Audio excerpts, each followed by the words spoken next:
At 40, on the morning of her birthday, when the hearth in the inn kitchen still held a red seam of last night's fire, and the ledger paper felt cold enough to sting her fingertips, Marguerite Ashby understood that she had reached the end of hoping. It was not a grand understanding. No tears came with it, no trembling.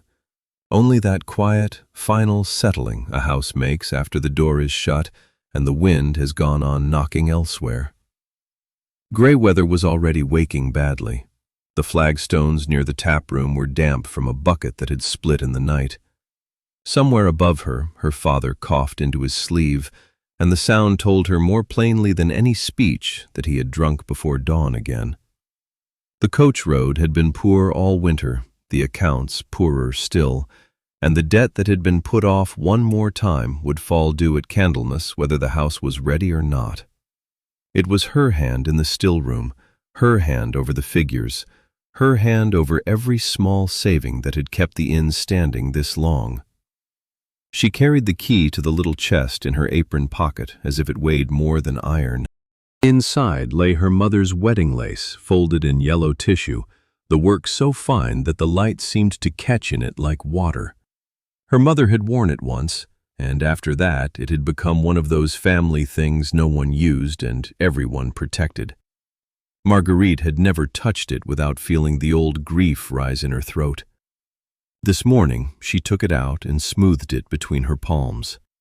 The threads were softer than she remembered, and thinner, too, as though time itself had been breathing on them for years. By noon she had taken the lace to a passing mercer who had stopped for a mug of ale and a plate of hot pottage. He turned it over with careful fingers, nodded once, and named a price that would clear the debt with a little to spare. Not enough for comfort, enough for breathing. Marguerite did not bargain. She only asked for coins in good order, and when he counted them into her hand she felt no triumph, only a strange, steady emptiness. The old hope had not died loudly. It had simply gone still. Her father was asleep in his chair by the parlor fire when she came back in, the smell of gin sour on his coat. She set the money on the table before him, then carried the empty chest upstairs to her room.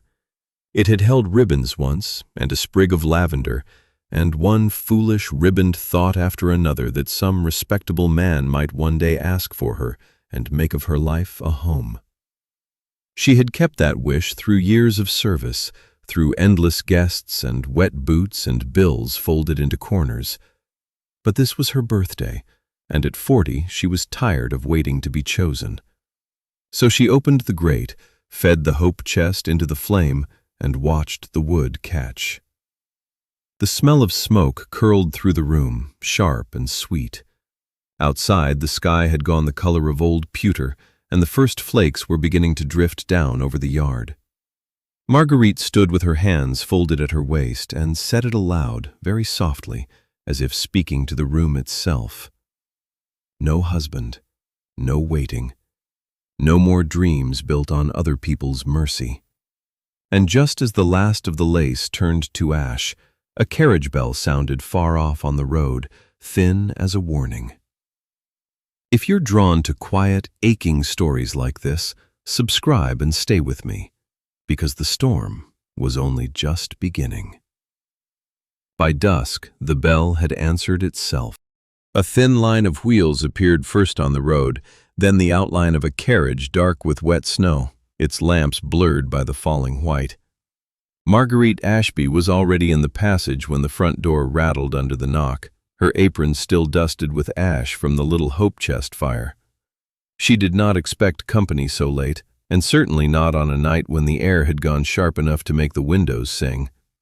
But Greywether was a house that survived on habit, and habit told her to open the door with a steady hand.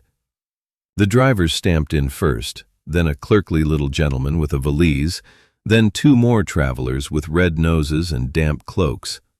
The last man to step inside said nothing at all. He was tall, plainly dressed, and wrapped so carefully in his coat that he seemed to carry the cold with him. When the lantern light found his face, Marguerite saw not youth exactly, but weariness held under perfect control. He gave his name to the book in a low voice. Theodore of Harrowmere. Not a thing about him invited questions, yet the room noticed him at once. Mrs. Pike, who kept the tap room, glanced up from the mugs. The ostlers stared. Even Marguerite's father, roused at last from his fireside chair, seemed to pull himself a little straighter before remembering himself and sinking back again. Theodore took the smallest room on the back corridor and asked for nothing more than hot water and a supper he would not have to wait for long. Marguerite, who had spent the whole day measuring coins and grief with the same careful eye, put the travelers where they could be warmed, then went back to the ledgers. That was where the true work always lived. Bread counted before it was cut. Coal counted before it was burned. Oatmeal, salt, lamp oil, ale, cream, nails, candle ends, all of it wrote the future of the inn before anyone spoke a word. And tonight, the future was narrow. The debt may have been cleared from her birthday coins, but Greywether was still a place held up by hands, not miracles. Her father did not help. He came into the kitchen once, red-eyed and sour, and asked if there was any brandy left. When she said there was not, his mouth twisted as if she had offended him personally. "Guests in the house," he muttered. "A decent place ought to look prosperous." "A decent place," she answered, without raising her voice, "would not have a debt hanging over its door by the week." He snorted and wandered off again, leaving the smell of drink behind him. Marguerite set her jaw and went back to work. The kitchen fire needed banking, the spare blankets needed airing, and the dairy girl had gone pale at the thought of the storm piling harder against the walls. Above them, the wind pushed and worried at the chimneys like a hand that would not be denied. By supper, the snow had thickened into a white curtain. The road disappeared. The coachman came in, shaking his head, said no wheel would move before morning, not in this drift, and maybe not for days if the drifts kept building. A few of the guests groaned. One young man with a wet beard tried to make a joke of it. Marguerite only nodded and told Mrs. Pike to stretch the stew, because panic made people hungry, and fear made them quarrelsome. It was then, while the bowls were being carried in and the first candles lit, that Theodore appeared in the doorway of the tap room. He had not taken his supper in the common room before. He stood a moment with his hand on the jamb, looking through the low firelight as though he were measuring the room. Marguerite saw, in that brief pause, that he was not merely tired. He was keeping himself in hand with effort, the sort of effort that leaves a man rigid after it, as if even breathing must be done by rule. "Is there something amiss, sir?" she asked. His gaze found hers and held there just long enough to be felt. "No, miss. Only the storm has become impolite." For the first time that evening, something almost like surprise moved through her. A gentleman who could speak so dryly and yet sound so little like he meant to charm anyone was not ordinary. He thanked her for the meal when it came, in the same quiet tone, and sat alone by the corner fire while the snow beat harder against the panes. Marguerite found herself watching him between orders, though she could not have said why. Perhaps it was because he looked unwilling to be seen, and yet, somehow, he was the one person in the room who seemed most worth noticing. Then the front bell rang again, and the groom from the stable came in with white on his lashes and fear in his face.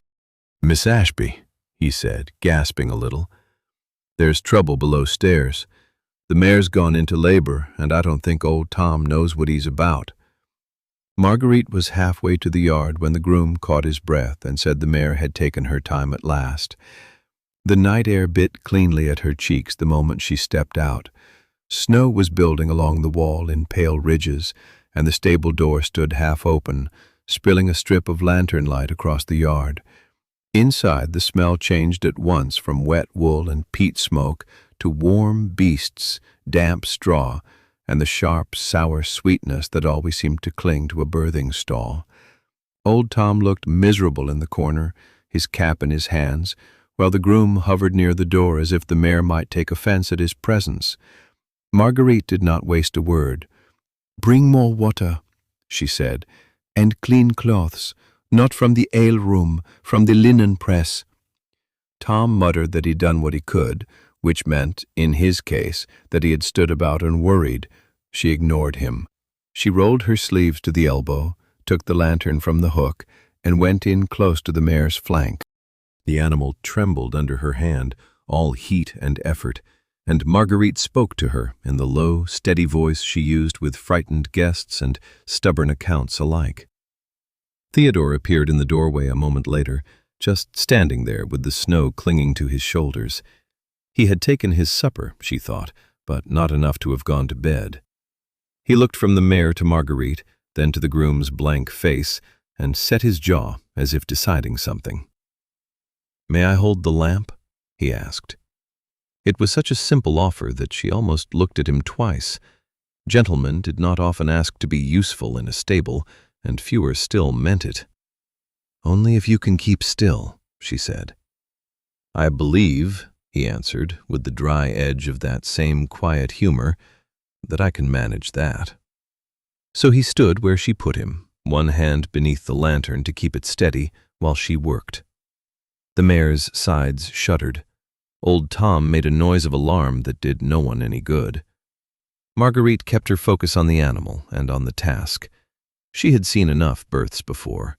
Hands, breath, patience. The same thing, really, whether a child was being brought into the world or a household was trying not to fall apart.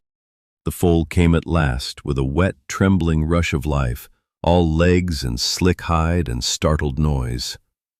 The mare turned her great head, nostrils flaring, and Marguerite wiped the little one free while the groom stumbled forward at last to help. The stable, which had held itself in a kind of frightened silence, seemed to loosen around them. "There," she said softly, and laid a hand along the foal's narrow chest until she felt the first strong, fluttering beat. "That's it. Breathe." Theodore said nothing for a moment. When he did, his voice was quieter than before. "You make everything look easier than it is." Marguerite tied the last cloth and straightened with care, her back aching from the angle of the work. "That is only because you are seeing the finished part." His gaze stayed on her longer than it should have, with attention. There was a difference, and she felt it keenly. A bold man takes, an attentive one notices. The second could be far more unsettling. As she turned, a shout rose from the yard. The carter from the south wing had slipped on the frozen stones while fetching more coal and taken a bad fall. When Marguerite reached him, the poor fellow was pale with pain and trying very hard not to be ashamed of it. Theodore was at her shoulder again before anyone called him. Together they carried the man inside, where the kitchen table had to do for a treatment bench, and the fire needed coaxing higher until the room glowed. Marguerite wrapped the arm as neatly as she could. Theodore held the man steady when he swayed. Neither of them said that the inn had no physician within miles and no one to spare if the carter could not work again soon. They did not need to. The whole house was beginning to feel the pinch of every missing hand. When the arm was bound and the man made comfortable with broth, Marguerite went back to the still room for her next count. The flour bin had gone lower than she liked, the butter cask too. One more day of hard weather and they would have to shorten breakfast. She was setting the figures down when Theodore came in behind her, his voice mild. "Miss Ashby." She turned. He had not changed out of his coat. Snowmelt darkened the shoulders of it, and there was a streak of straw caught on one sleeve, as though the stable had marked him for its own. In his hand was her lost ledger slip, the one she had dropped in the corridor earlier and thought gone for good. "I believe this is yours." Marguerite took it, but he did not move away at once. His eyes went past her to the shelves, the jars, the narrow little room where all the business of keeping people alive had to be written down and remembered. Then, very quietly, he asked, "Have you always done this alone?" She had nearly formed an answer when the house gave a deep, ugly groan above them. Not a creak, a groan.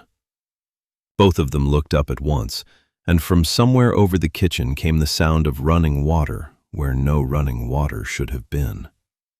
She did not need to be told what that sound meant. Marguerite was already moving before anyone else had drawn a proper breath. She crossed the kitchen in 3 quick steps, skirts brushing the rushes, and pushed open the door into the passage beyond. The air there was colder, damp with a smell like wet stone and old timber, and the thin thread of water running beneath the skirting board caught the lantern light as it fled toward the stairs. "Buckets," she said at once, "and cloths, now!" Mrs. Pike, who had been about to protest, vanished for them. Old Tom only stared, his mouth open. Theodore came in behind Marguerite, one hand on the wall to steady himself as the floor gave a faint, ugly shiver beneath their feet. From above came another drip, then another, too regular to be called rain and too busy to be ignored. "The roof?" he asked. "No." Marguerite lifted the lantern and looked up at the dark ceiling boards with narrowed eyes.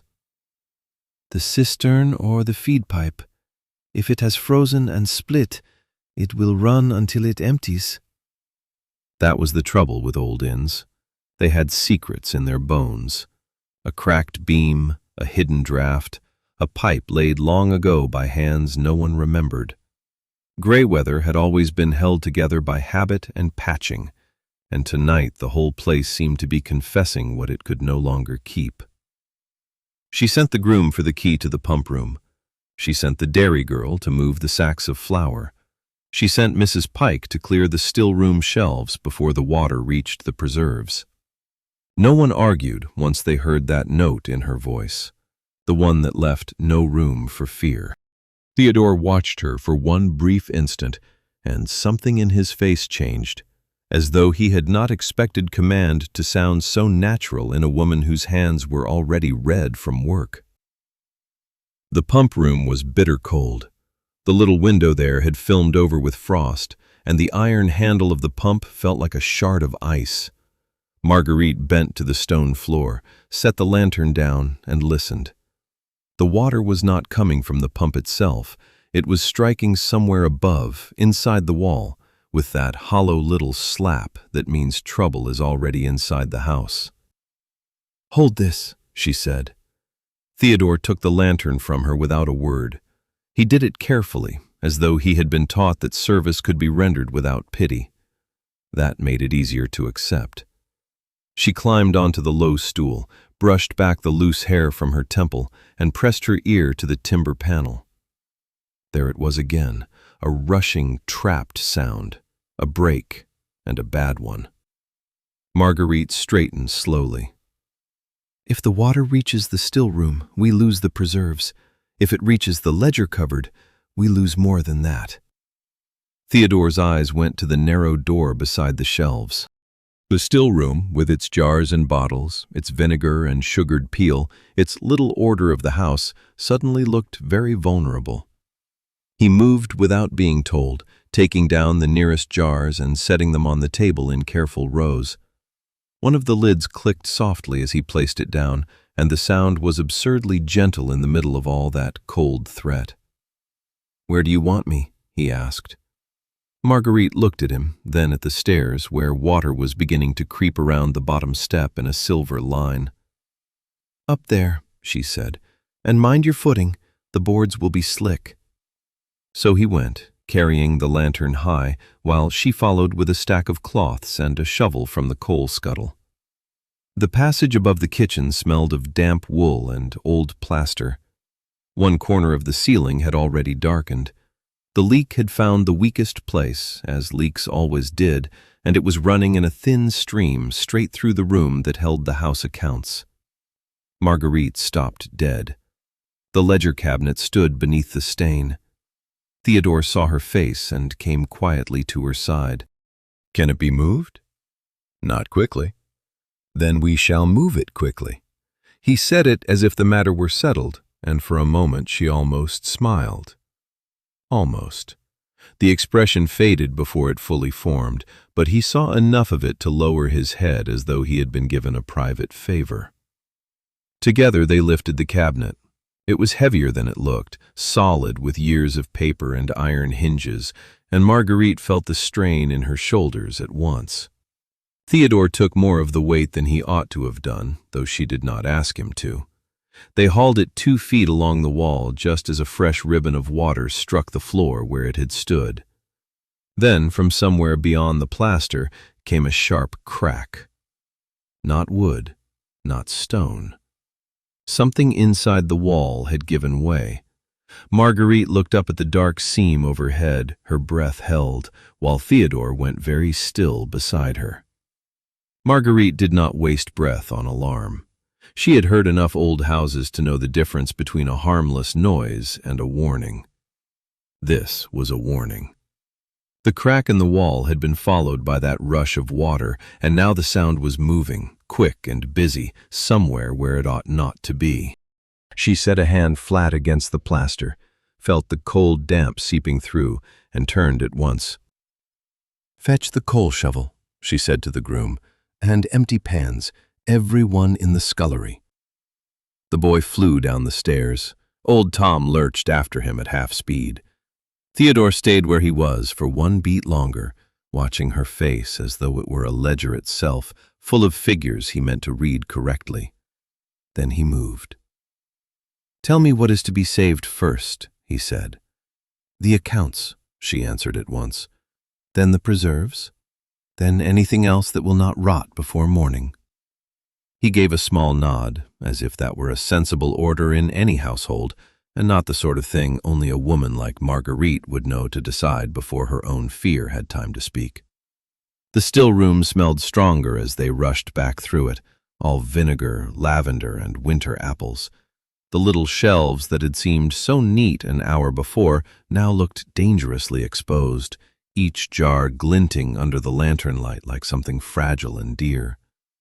The water had found the wall behind the ledger cupboard. Of course it had. Marguerite felt a dry, sharp anger rise in her chest because it had come now when the house was already overstrained, and because the books she kept there were the true memory of Greywether. Accounts, inventories, the names of suppliers, old debts paid and still unpaid, the minute record of every month the place had held together by will and luck. She caught the edge of the cabinet with both hands. "Help me," she said. Theodore did not ask how. He simply came to the other side and bent his shoulder under the wood. Together they shoved the cabinet a precious few inches along the wall. Water struck the floor where it had stood a moment before, darkening the boards in a spreading fan. Marguerite let out a breath she had not meant to hold. There was a little silence then, broken only by the kitchen fire hissing below and the faint knocking of snow at the panes. Theodore stood very still, one hand braced against the cabinet, the other lifting the lantern so that she could see the damage. The light caught the hard line of his jaw and the faint strain around his eyes. He looked like a man who was used to bearing weight without showing it. "You were right," he said quietly. "About the pipe?" "About the house keeping its secrets." She looked at him then, properly looked. He was not blustering, not trying to impress her with usefulness. That would have been easier to dismiss. Instead, he seemed to take the trouble as seriously as she did, which was in its own way more disarming. They set pans beneath the drip. They stacked cloths along the baseboard. Theodore climbed onto the stool to peer into the gap where the plaster had split, and Marguerite, standing below him, saw that he had gone pale with the cold, though he had not complained once. When he climbed down again, he brushed his hand against the wall and brought away a smear of wet lime. "Can it be stopped tonight?" he asked. "Not from inside." His mouth tightened a little. "Then we should seal the door to this room and keep the fire up." "We should," she said. And then, because she was too tired to soften the truth, "If the water keeps running, I may have to move the ledgers upstairs." A small, unguarded pause followed that. He glanced at her, then at the cabinet, then back at her face. There was something in his expression she could not name, something quieter and somehow more dangerous to her peace. "You should not have had to do all this alone," he said. Marguerite gave him the simplest answer she possessed. "I did." He seemed to receive that as if it were both a fact and a wound. Outside, the wind drove hard against the inn, making the shutters thrum. Inside, Theodore stepped closer to take the ledger box by its handles, and as he did, his hand brushed hers for the briefest instant. It was nothing, only skin through wool, a passing contact. Yet it left her strangely aware of her own pulse, the old room, the smell of damp plaster, and how very near he stood in all that cold. Then from downstairs came her father's voice, thick with drink and irritation. "Marguerite, what in God's name is all this rushing about?" She closed her eyes once, only once, and Theodore looked toward the door as if he had just been introduced to a new kind of trouble. Marguerite had no leisure to be startled by her father's voice. She turned from the cracked wall at once and closed the still room door behind her, as though a single piece of wood could keep the whole house from coming apart.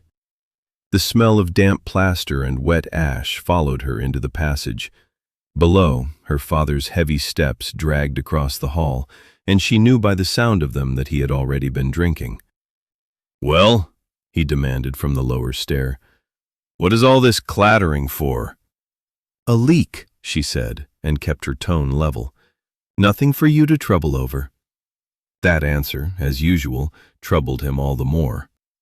Mr. Ashby came into view with his coat unbuttoned and his hair in disorder, one hand braced on the banister as if the house itself had set itself against him. He looked from her to Theodore and then back again, taking in the overturned pans, the basin of water, the cabinet moved from the wall. His mouth tightened. "If there is water, there is no money in it," he muttered. "And if there is no money, there is no sense in raising a racket over it." Theodore's gaze went once to Marguerite, then settled on the older man with a calm that was almost dangerous in its politeness. "A leak in winter may become a much dearer matter than that, sir." Mr. Ashby stared at him as if he had not expected a gentleman to answer. "And who may you be to say so?" "A guest," Theodore said. Only that, nothing more. Marguerite, who had seen many sorts of men in her time, saw at once that her father disliked him on sight, not because he had been rude, because he had not been easily managed. She took one pan from the floor and set it beneath the drip, then another. "If you have come for brandy," she said to her father, "there is none to spare." That was the wrong thing to say to a man already half afloat in his own temper. He began at once on her thrift, her sharpness, the way she set the whole house in order as if she were the mistress of it, and not merely a daughter who had forgotten her place. Theodore moved no closer, but he did not leave either. He only stood where he was, his hand on the cabinet, and listened with a stillness that made the ranting seem uglier by contrast. Then there came a shout from outside, from the stable side, not the yard gate. A moment later the groom burst in, white-faced and breathless. "Miss Ashby, the carter's fallen. He slipped on the stones." His arm's bent wrong, and he won't let anyone touch him. For one small instant the house seemed to stop making noise altogether. Mr. Ashby forgot his grievance. Theodore had already turned. Marguerite was moving before the groom had finished speaking. The carter lay half in the snow, his face gone the color of old linen, trying not to cry out. Marguerite knelt beside him in her apron and took the arm at once, feeling for the place where it had given way. The man gasped through his teeth. "Hold still," she said. "If you thrash, it will be worse." Theodore came beside her and dropped to one knee in the frozen yard, as if he had spent half his life doing such things. He did not flinch at the mud, or the snow in his boots, or the smell of pain. He simply took the man's other shoulder and steadied him, while Marguerite set the splint as well as she could with the things at hand. A strip of linen, a broom handle, a length of wool binding from the saddle room. It was not elegant, but it would do. The snowbound coaching inn had become, in that moment, a place of bandages and breath and cold hands held steady over hurt. Mrs. Pike arrived with hot water. Old Tom at last found purpose and ran for more cloth. Even her father, after one useless glance, vanished back inside rather than be made to help. When the carter was carried in, pale but quieter, Theodore followed Marguerite to the kitchen without speaking. The room smelled of broth and peat and wet wool. She washed her hands in the basin by the fire and found that they were trembling, though she had not felt afraid until now. He saw it. "You have done this before," he said. She dried her hands on her apron. "Enough times?" "That is too many times." Only a sort of grave wonder, as though he had just now understood the weight of a life spent standing where others collapsed. He looked toward the yard window, where the snow kept falling in a steady white curtain. "My life has had its own sort of helplessness," he said after a pause, so quietly she almost did not catch it. "I know what it is to watch, and not be able to undo what has already been done." Marguerite looked at him then, really looked, and saw that his composure had slipped by the smallest degree. Enough for her. Before she could answer, a sharp knock sounded at the front door, a firm, deliberate one. Mrs. Pike called from the passage. "Miss Ashby, there's a man here asking for you. He says he carries business from town." She did not wait for her father to finish making a nuisance of himself. Marguerite gave Mrs. Pike a single look, and the woman, who knew the house as well as any human being could know it, took the hint at once and led the carter toward the bench by the kitchen fire. Theodore followed at a measured pace, one hand carrying the lantern, the other still marked with the damp of the wall. Her father remained in the passage, muttering into his beard and staring as though he had been displaced in his own house, which, in truth, he had been. The gentleman from town arrived at the front door before the argument in the hall could grow worse. He was a narrow-shouldered man in a dark coat glazed with sleet, carrying a ledger satchel and a folded packet that had been sealed against the weather. His boots were crusted white, and his nose was red from the cold. He gave a sharp little bow to Marguerite, then glanced over her shoulder, as if the inn itself had already begun to overtake his patience. "Miss Ashby?" "Yes?" "I have business for the house, and for a Mr. Theodore Harrowmere, if he is in residence." At that name, Theodore, who had been halfway to the kitchen, stopped so abruptly that even Marguerite noticed. Something colder than a flinch, a stillness, the sort that comes over a room when a drawer is opened too near a secret. Her father took the opportunity to lurch forward and demand what sort of business he meant. The messenger barely glanced at him. "Accounts from town," he said, "and a note from my employer regarding supplies, coal, and carriage arrangements." Marguerite took the packet before her father could try to snatch a look at it. The seal was plain enough, though neat, and the hand on the front was careful and practiced. She knew at once it was not written by a shop clerk. There was discipline in the lines, the sort that belonged to a man who expected his words to be read in silence and obeyed. Theodore came back to her side without speaking. The messenger looked from one to the other, and something uncertain passed over his face, as though the shape of the house had not agreed with the person he expected to find inside it. Marguerite kept her own expression level, while her father, unable to endure not understanding, barked that the inn had no need of more accounts, and certainly no need of outside interference. "It appears," Theodore said mildly, "that the inn's needs do not consult your opinions, sir."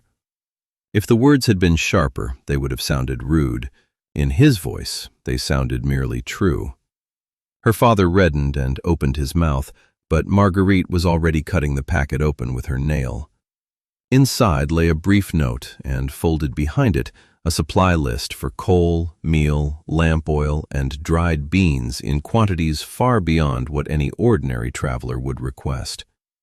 There were prices marked beside each item, and initials at the bottom in a hand so fine it might have belonged to a clerk, if not for the habit of command in every stroke. Her glance lifted. Theodore had gone very still again, his eyes on the paper in her hand, not on the messenger. He was reading it before he had any right to be pleased or displeased by it. That in itself told her more than the note did. "You ordered all this?" she asked quietly. "For the house," he said. The messenger, who had evidently grown uneasy, cleared his throat and produced a second envelope. "And this one, sir? The hand instructed me to deliver it only to Mr. Harrowmere himself." Theodore took it with a small nod, but as the man turned to go, his eyes flicked up, caught on Theodore's face, and for one foolish second his bow went too deep, too fast. "You're—" he began, then caught himself hard. "Sir." The correction should have meant nothing, yet it landed in the hall like a dropped spoon in a chapel. Marguerite felt her own pulse change. Theodore did not look at her. He had already turned the second envelope over in his hand, his jaw set, his expression as blank as frost on glass. But the messenger had gone pale, and her father, who never noticed anything useful, had noticed enough to be offended by it. "Well," he snapped, "is there something in that paper worth all this drama?" Theodore folded the note once, then again, with a steadiness that was almost too careful. "Only an inconvenience," he said. "Nothing for you to concern yourself with." Marguerite watched him put the packet away beneath his coat, and for the first time since the storm began, she understood that there were rooms in him as closed as the ledger cupboard upstairs, and perhaps far more guarded. Before she could ask what the messenger had nearly called him, Mrs. Pike called from the kitchen that the broth was ready, the carter was awake, and if no one meant to help, they ought at least to stop standing in the draught. Marguerite took one breath, then another, and let the question go for the moment. But when Theodore passed her in the hall, his hand brushed the edge of her sleeve, so lightly it might have been an accident. His face did not change, his shoulders did not turn.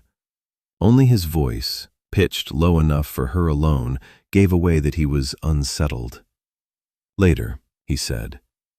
And because he had not asked, only promised, she found herself waiting for the time when later would finally come.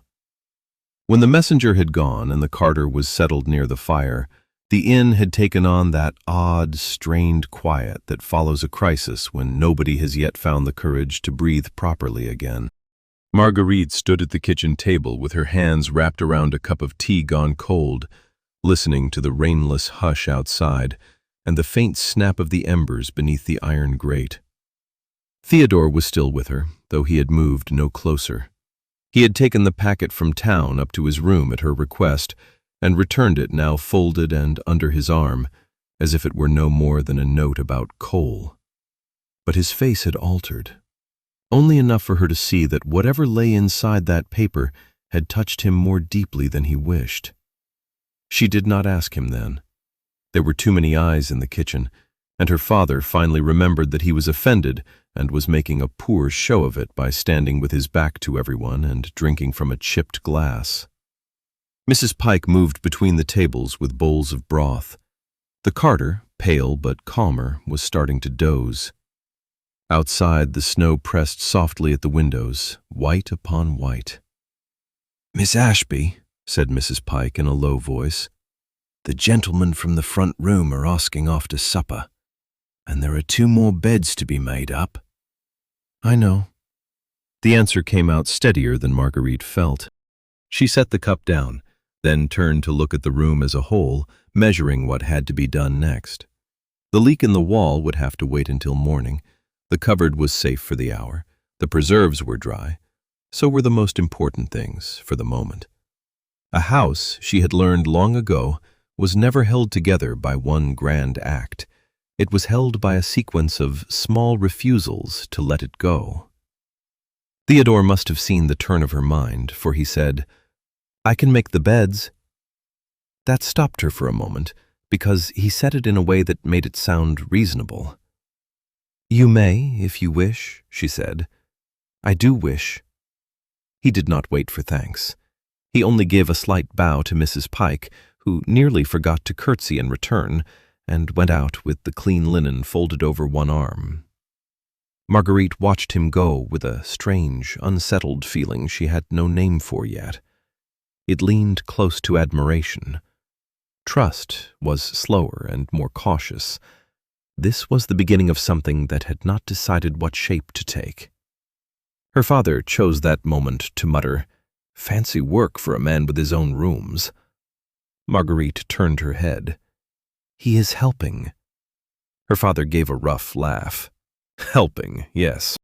That's what they call it before they start expecting gratitude."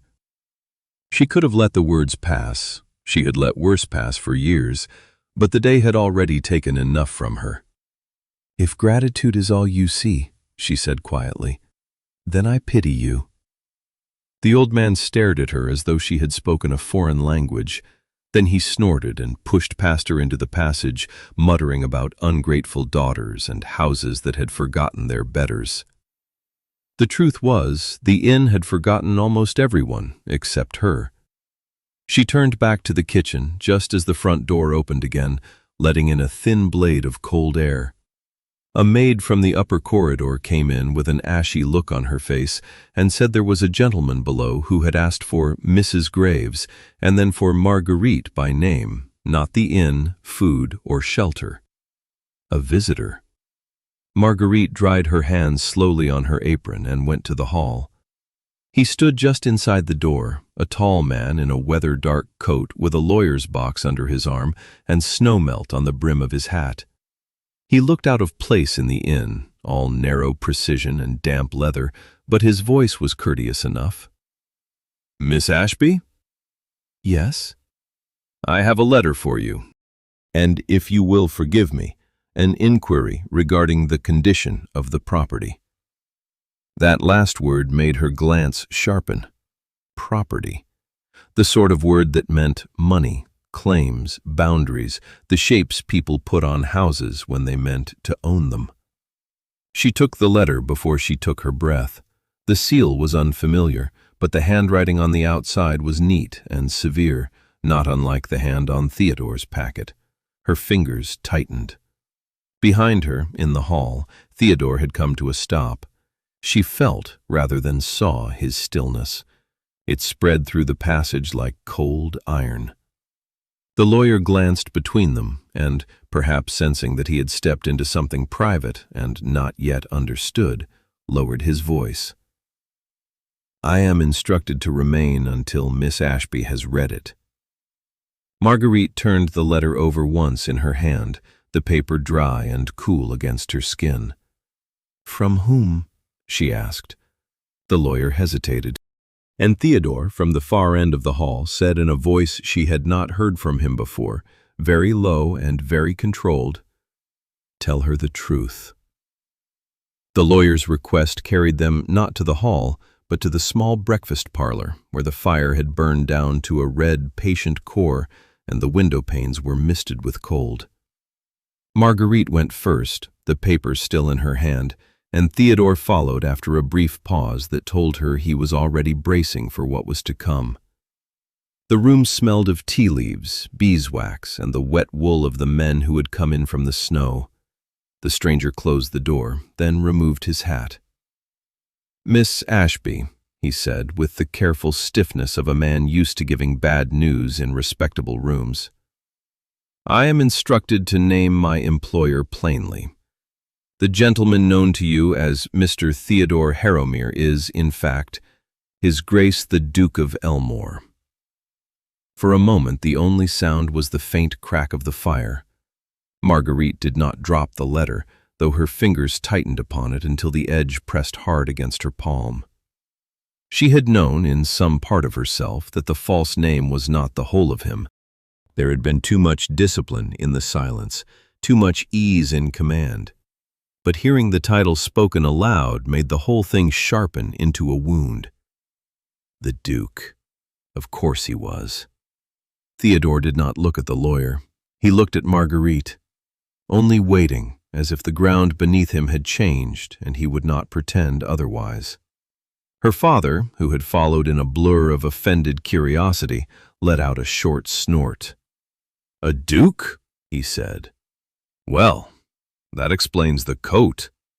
"Father," Marguerite said without turning her head, "if you have nothing useful to add, you may go back to your glass." The old man muttered, but he went. The lawyer pretended not to have heard. He laid the second packet on the table with 2 precise fingers and stepped back as if distance might make the revelation more civilized. When the door had shut, Marguerite finally looked at Theodore again.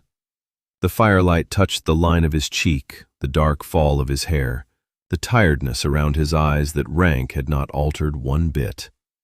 That, more than the title, steadied her. A duke might be a duke. A tired man remained a tired man. "So," she said softly, "you were not in need of a room. You were in need of disguise." The faintest movement passed across his mouth, nearly a smile. "I was in need of being unmarked by other people's expectations," he answered. That seemed difficult to explain in a register. It would have been easy to take offense. It would have been honest, too. Instead, Marguerite set the lawyer's paper on the table and folded her hands before her. "You might have explained it to me." "Yes," he said at once, and the word had no defense in it. "I might have." That simplicity cut deeper than argument. She looked down at the packet, at the clean crease where the seal had been broken, and thought of the weeks of her own life spent moving through rooms where she had never been treated as more than useful. The difference, she realized, was that she had never lied to make her place smaller. "You asked for trust," she said, "and yet you gave me a false name." He stood very still. "I gave you the only name I could manage." The words were quiet, and they held more grief than explanation. Marguerite lifted her gaze. "Why?" His hand on the chair back tightened once. "Because when people know what I am, they no longer see what I am. They see a title and a household and obligations. They begin to arrange themselves around it. I did not want that here." He paused. "Not in your house." The last 2 words changed something in her. Not because they were possessive, because they were careful. He was speaking of the inn as if he knew it belonged to her in all the ways that mattered, whether the law admitted it or not. Marguerite glanced toward the window, where the snow kept falling with that soft persistence that made the world seem farther away than it was. Then she looked back at him. "You might have trusted me to behave like myself," she said. His eyes held hers. "I did trust you. I did not trust myself not to begin wanting things I had no right to want." There it was. A crack, small as a hairline in glass, but real. And because she had spent years learning what it meant to be unseen, she understood the danger of such a thing at once. The room had gone very quiet around them. Even the lawyer, standing by the door, gloves in hand, looked as though he had grown uneasy at the intimacy of honesty. Marguerite reached for the second packet, broke the seal, and found within it a list of coal, meal, lamp oil, and bedding ordered in quantities far greater than any ordinary traveler would need.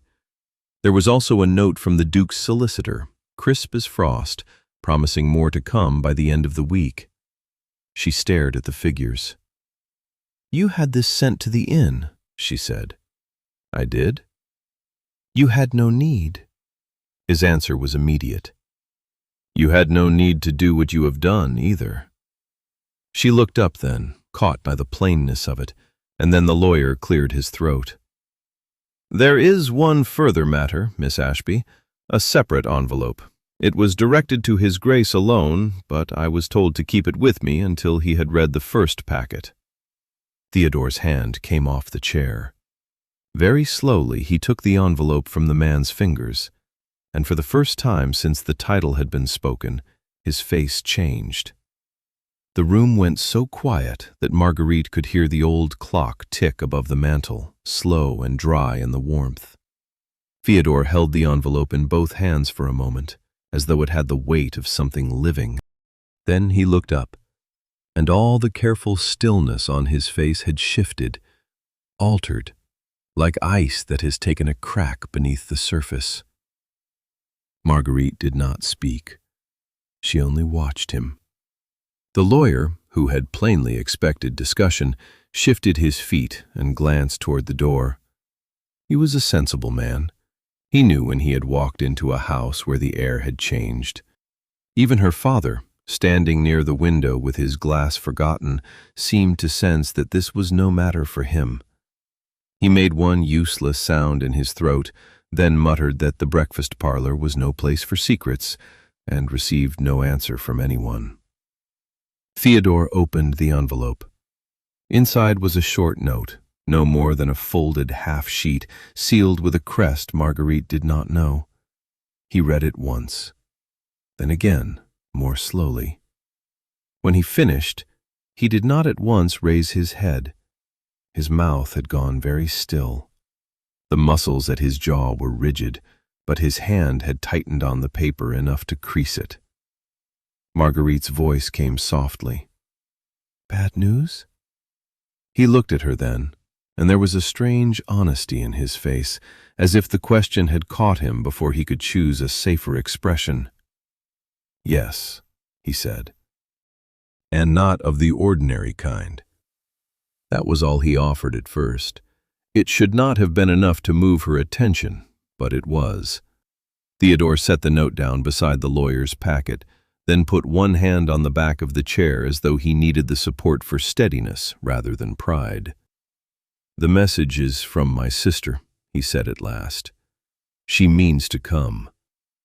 Marguerite, who had been waiting for something sharper, blinked once. "Your sister?" "The Duchess of Elmridge," he answered, and there was the barest note of weariness in the title. "She has the habit of treating my whereabouts as if they were a matter of public concern." The lawyer looked between them as though he had not expected the family tree to branch so far so quickly. Marguerite, however, had reached the part of surprise where one becomes oddly calm.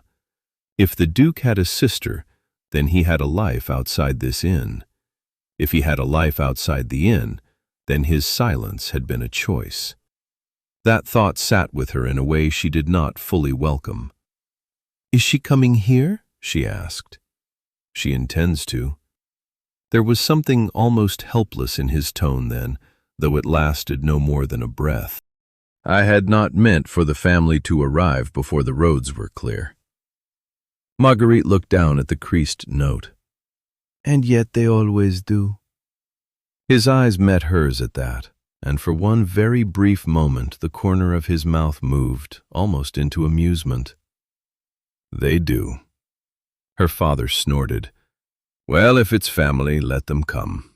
This house already has enough mouths." Marguerite had no patience left for him. "Not your concern." The lawyer, perhaps eager to restore the proper order of things, cleared his throat and asked whether the matter of the packet should be discussed now or later. Theodore answered before Marguerite could speak. "Later." That single word landed with such authority that the lawyer bowed at once, as if he had been dismissed by rank rather than timing. He gathered his gloves and stepped toward the door. Marguerite noticed, as he did so, that he had left his boot prints in a neat line across the carpet, a sign that the room had been truly entered by strangers and would remember it. When he was gone, the breakfast parlor felt even smaller. Theodore remained where he was for several seconds, still holding the Duke's note, as though he had not decided whether to keep it or burn it. Then he said, very quietly, "I should not have brought my troubles into your house under another name."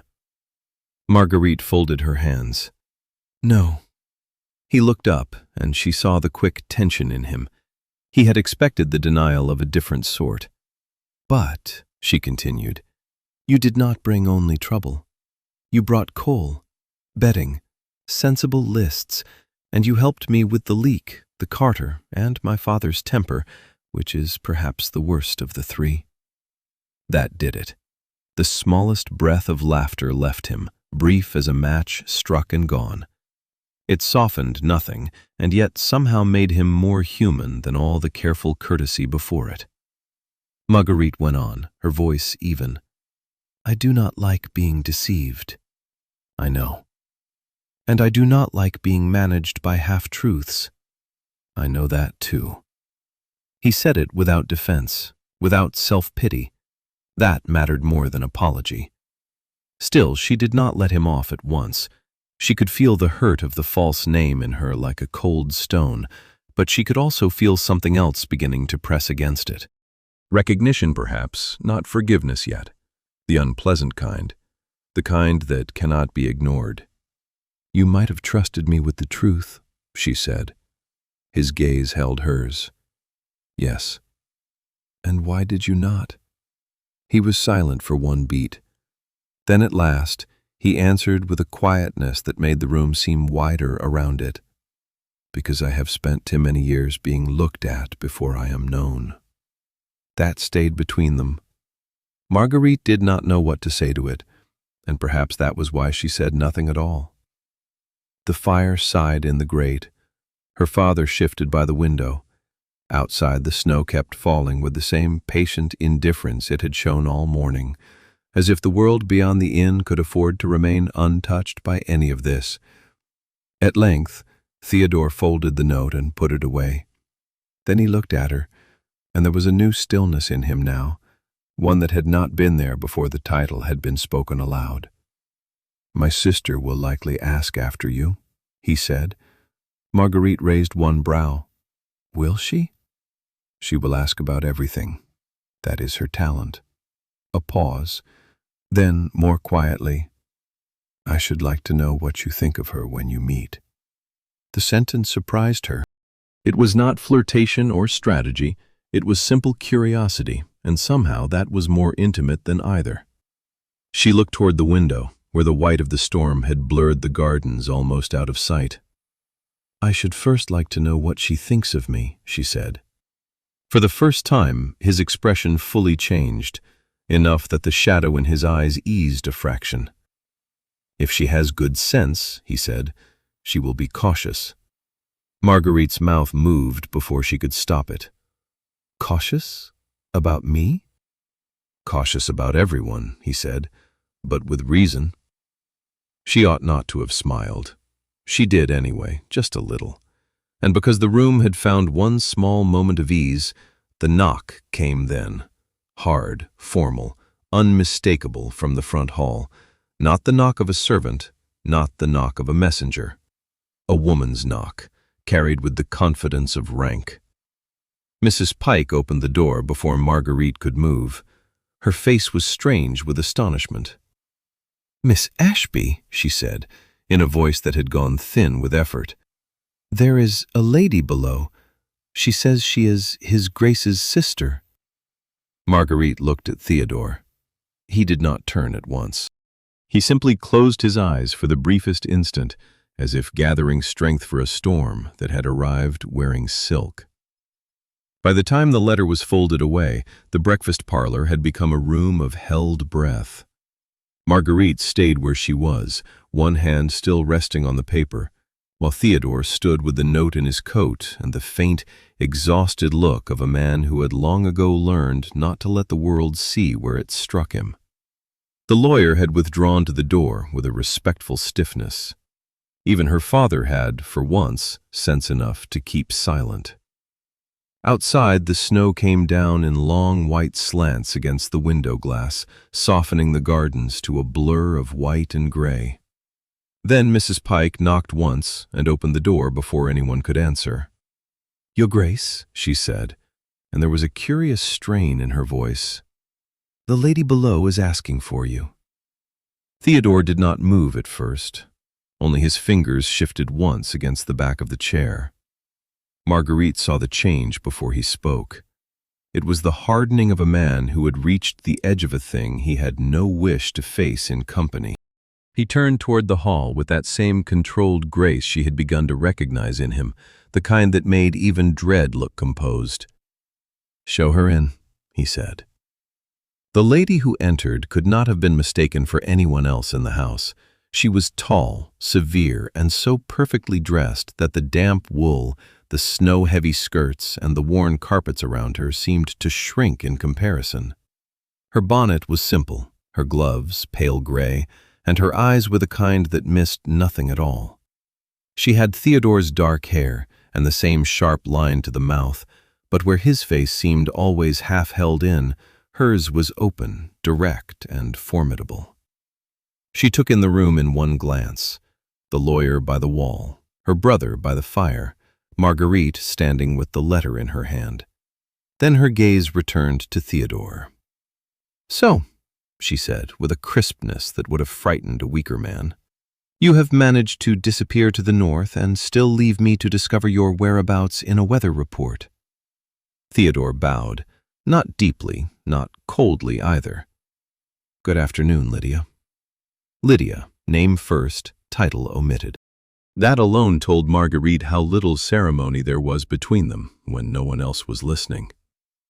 The Duchess of Elmridge removed one glove finger by finger while she watched her brother.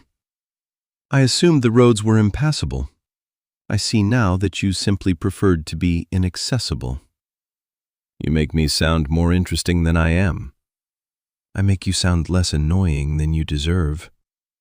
The lawyer, who had looked prepared for many forms of business, but not this one, stared down at his boots and found them suddenly fascinating. Marguerite almost smiled, but not quite. There was no ease in the room, yet there was something oddly honest about the sharpness between them. Family, she thought, could be a rougher thing than kindness and still be loyal. Lydia's gaze moved again. This time it rested on Marguerite, and the directness of it was so clean that it felt almost like being measured for a garment. Simply exactly, not unkindly. "You must be Miss Ashby." "Yes, Your Grace." "Miss Ashby," Lydia repeated, as if trying the words for sound. "And you are the reason he has forgotten to answer 3 letters and 1 summons." Theodore closed his eyes for the briefest moment. "Lydia?" "No, do let me go on," she said, and there was iron under the silk of her voice now.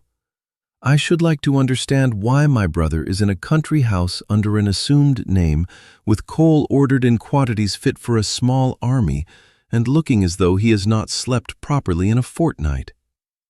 Marguerite felt Theodore's attention shift toward her, quick and guarded, as though he expected her to be embarrassed by the question. It did not embarrass her. It only made her more aware that he had, after all, placed something of himself into her care without ever saying so plainly. "I run the house," she said evenly. "His Grace has been kind enough to help with the practical difficulties." Lydia looked at her for a long moment. Then she turned the smallest fraction toward Theodore. "Practical difficulties," she repeated. "That is the phrase you have chosen?" Theodore's mouth moved once. "It seems sufficient?" "Sufficient." She let the words sit there with a little contempt.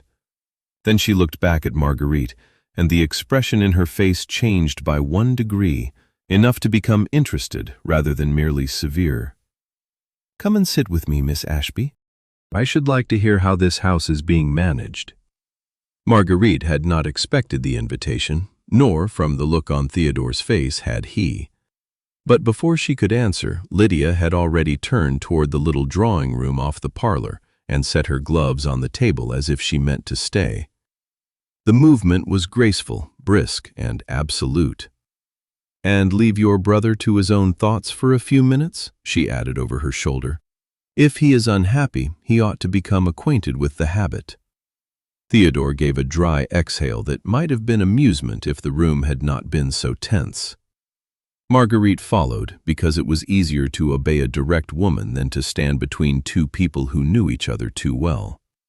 Lydia shut the drawing-room door behind them, and only then, in the soft firelight and with the snow pressing at the window, did she turn fully toward Marguerite and ask, very quietly, "Tell me, Miss Ashby, "How long has my brother been coming to your rooms after dark?" The question followed Marguerite into the little drawing room and sat with her there, while the snow pressed white against the panes and the fire ticked softly in the grate. Lydia Elmridge stood by the mantel with both gloved hands resting on the edge of it, as if she had no need of comfort from the room and had come to measure the room instead. She had that same precise look Theodore wore when he was deciding whether a thing could be trusted. Only in her case, it sat more openly on the face. Marguerite, standing beside the tea table with the saucer still warm beneath her fingers, had the odd feeling of being judged and approved at once. "So," Lydia said at last, her voice quiet now that the door was shut, "tell me how long my brother has been coming to your rooms after dark." Marguerite did not blush. She had ceased blushing years ago over matters that were no one's business. Still, she answered carefully, "The library, sometimes the breakfast parlor. He reads, he sits by the fire. On one occasion, he helped me shift a ledger cabinet that was about to be ruined by a leak." Lydia's brows lifted a fraction. "That is a very respectable list of sins." "I thought so." A small breath of amusement left the Duchess then, though her mouth remained severe. "He has not done that in years. Not with anyone. After Arthur." She stopped, and for the first time some of the iron in her tone softened. "After Arthur died, Dominic made silence into a duty. He treated himself as if he were part of the furnishings of Farmont, useful only if he remained still." Marguerite looked into the fire. She thought of the East Wing and its locked rooms, of the quiet, formal dinners, of Theodore standing in the snowlight with his jaw set as if grief were a discipline he had never been permitted to lay aside. The shape of it was becoming clearer to her. A shape, not excuses. That mattered. "You are saying he has grown easier since he came here," she said. "I am saying he has grown human," Lydia replied.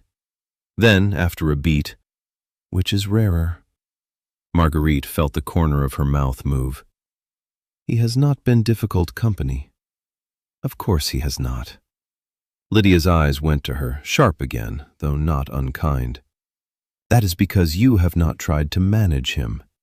You have allowed him to be quiet. Most people cannot abide that. They mistake it for neglect." There was no judgment in the words, only a clean, practical truth. Marguerite set the teacup down and folded her hands together. "Quiet is not neglect." "No," Lydia said.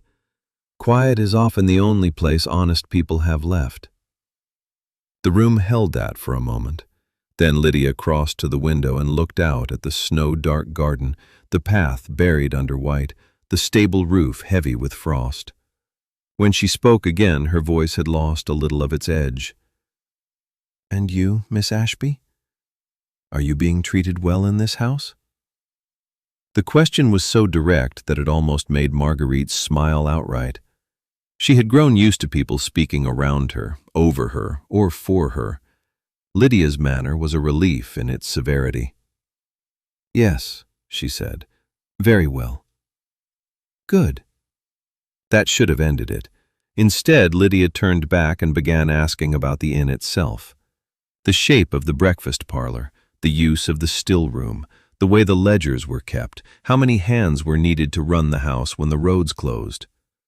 Marguerite found herself answering in the same measured way she used for accounts, while Lydia listened with the intensity of someone learning the plan of a battlefield she intended to defend. By the time the tea had cooled, Lydia had asked to see the rest of the place. Marguerite led her first through the hall, where the winter light lay pale across the banister, then into the breakfast parlor with its round table and warm hearth, and finally toward the corridor that held the kitchen and the ledger cupboard beyond. Lydia looked at each room with a soldier's eye.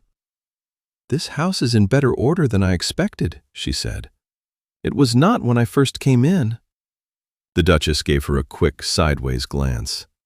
"No, I imagine it was not." Marguerite did not know how much of herself had been written into the rooms until she saw them through another woman's eyes. The warm parlor where they now ate, the still room shelves lined properly, the cabinet moved from the leak, the fire kept up, the paths made passable by quiet habit. Nothing grand, everything deliberate. Lydia saw it all, and in the seeing, there was no condescension at all. At the foot of the stairs, she paused and rested a hand on the newel post. "Miss Ashby," she said, "I think my brother has been putting more of himself into this house than he knows." Marguerite heard the meaning under the words and said nothing. Lydia's gaze sharpened again. "And I think," she added, "that I should like to know what he hides in the library when he thinks no one is looking." Before Marguerite could answer, a footstep sounded from the far corridor, slow and controlled. Theodore's voice reached them from the shadows beyond the archway, low enough that it was meant for no one in the hall. "Lydia." The Duchess went still. Then, very softly, she said to Marguerite, "Do not announce me yet." And Marguerite, turning toward the sound of his voice, saw Theodore stop at the end of the corridor with a letter in his hand, and his face changed all over again. The winter light had turned thin and blue by the time Marguerite returned to the hall, and the house seemed to have drawn itself in around the new silence. The lady from upstairs was not in the drawing room now. She had gone, taking with her a sense of movement and judgment that still lingered in the curtains and on the carpet. Marguerite paused beneath the staircase, one hand resting against the banister, and heard voices from farther down the passage. Theodore's voice came first, low and controlled, then Lydia's, sharper and carrying. Marguerite went toward it before she could decide to do otherwise. They were in the library, together all the same, which in this house was its own form of weather. Lydia stood near the hearth with her bonnet still on, one hand lifted as if she had only just finished making a point and expected to be obeyed. Theodore was by the shelves, one shoulder turned toward her, the letter from earlier in his hand. Between them lay the long room, the fire, the books, and all the years that had shaped the look on their faces. Lydia saw Marguerite first. "Miss Ashby," she said without surprise, "you have come to be impartial, I hope." Marguerite, who had never in her life been impartial where a household was concerned, said, "I have come because the hall is not wide enough for both your tempers." That earned her the briefest glance of approval from the Duchess. Theodore, who had been bracing himself for an entirely different sort of intervention, looked almost startled. Lydia folded the note once and handed it back to him. "Your sister," she said, "has written to remind you that you were expected 3 days ago. Since you were not in London, I thought I might come and see whether you had drowned in a ditch or merely elected to be disagreeable in a more northern climate. You make it sound deliberate." "I'm sure it was." Theodore's mouth moved. It was the shadow of a smile, gone before it could settle. He took the note, then tucked it into his coat. "You need not stay." "No, I do not," Lydia said. "But I intend to. I have come too far to be sent away by a tone of voice." Marguerite had known Theodore was used to commanding rooms. What she had not known, until this moment, was that he could be commanded in return by someone who had seen him first as a brother and only later as a duke. It was oddly comforting. There were corners of him she would never reach herself. That did not mean they did not exist. Lydia turned to Marguerite then, and the sharpness in her face softened by a degree. "I should like a proper word with you," she said, "not as His Grace's sister, as a woman who keeps a house and knows what it means to carry more than her share." Marguerite inclined her head. "Very well, Your Grace." They moved to the breakfast parlor because the library had too much history in it for strangers and too many books to make the conversation feel private. The round table had been cleared, only the teapot remained, faint steam rising from the spout. Lydia removed her gloves at last and set them beside the plate with the care of someone who did not care for trifles but understood ritual. "I do not know what he has told you," she said, but Dominic has been severe on himself for a long time." Marguerite did not answer at once. She was thinking of the library, the ledger cabinet, the room at the end of the corridor, the long strain of silence that had not been born in this house, but had settled over it like frost. "He told me enough," she said at length. "In the way he moves. That sounds like him." Lydia's gaze lowered for a moment to the tea. "He was not always like that. There was a time when he laughed more readily than he spoke. Then Arthur died, and something in him closed." Marguerite's fingers curved around the cup. The name had been spoken before in this house, but never lightly. Arthur. A wound with a frame around it. "I have seen the room," she said softly. Lydia nodded once. "Then you understand more than most. He kept that room shut because opening it meant feeling the whole of it again. And he has spent years thinking that grief must be managed by silence and duty. It is an absurd doctrine, but one he has worn like mourning." Marguerite looked down at the tea, then back at her. "You do not approve?" "I approve of very little that men of rank call necessary." That, too, earned the smallest smile from Marguerite. Then Lydia set one hand flat on the table and looked straight at her. "Tell me honestly, is he kind to you?" It was such a plain question that it should have been easy. It was not. Marguerite thought of the false name, the quiet help, the note from town, the coal, the beds, the leak, the way he watched before he spoke, as though he had learned to ask permission in silence. She thought also of the breach of trust and the ache of being deceived. Both were true. Both had to be allowed. "Yes," she said, "he is." Lydia held her gaze as if measuring the answer for truth. Then she gave a small, abrupt nod. "Good." "I was prepared to dislike him on your account, and it would have been inconvenient." Marguerite laughed then, once, under her breath. The door behind them opened before the sound had fully faded. Theodore stood there with a second letter in his hand and snow melting on one shoulder, as if he had come from outside and brought the storm with him. His eyes passed over his sister, then came to rest on Marguerite. He looked, for one instant, as if he had come to say something difficult. Then he saw the expression on Lydia's face and stopped entirely. The Duchess, with perfect calm, set down her cup and said, "Do not look so alarmed, Dominic. I have only been asking whether your host has reason to trust you." Marguerite turned to him, and for the first time since the false name had been spoken aloud, she saw him without the mask of control. And in his hand was the letter he had not yet opened. By the time Theodore came to the doorway with the letter still in his hand, the winter light had thinned to a pale wash over the hall, and the house had gone into that patient, listening quiet that always followed a disturbance. Lydia had not moved from the breakfast parlor yet. She stood by the mantel, one gloved hand resting on the edge of it, and her gaze went first to her brother, then to Marguerite, with a look that seemed to take the measure of both of them at once. "Well," she said before Theodore had spoken, "have you decided to keep us all in suspense, or only your sister?" He gave her a weary look that might once have been more easily answered with irritation. "If I have any choice in the matter, Lydia, I should prefer neither." That was never a likely arrangement.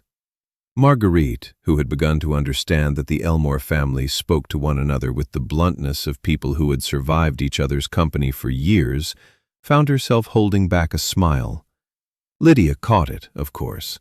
Her sharp eyes flicked to Marguerite and softened by a degree. "You see," she said, "he does not like being interrupted, but he likes being watched even less." Theodore exhaled once through his nose. "You did not come all this way only to torment me." "No," Lydia answered.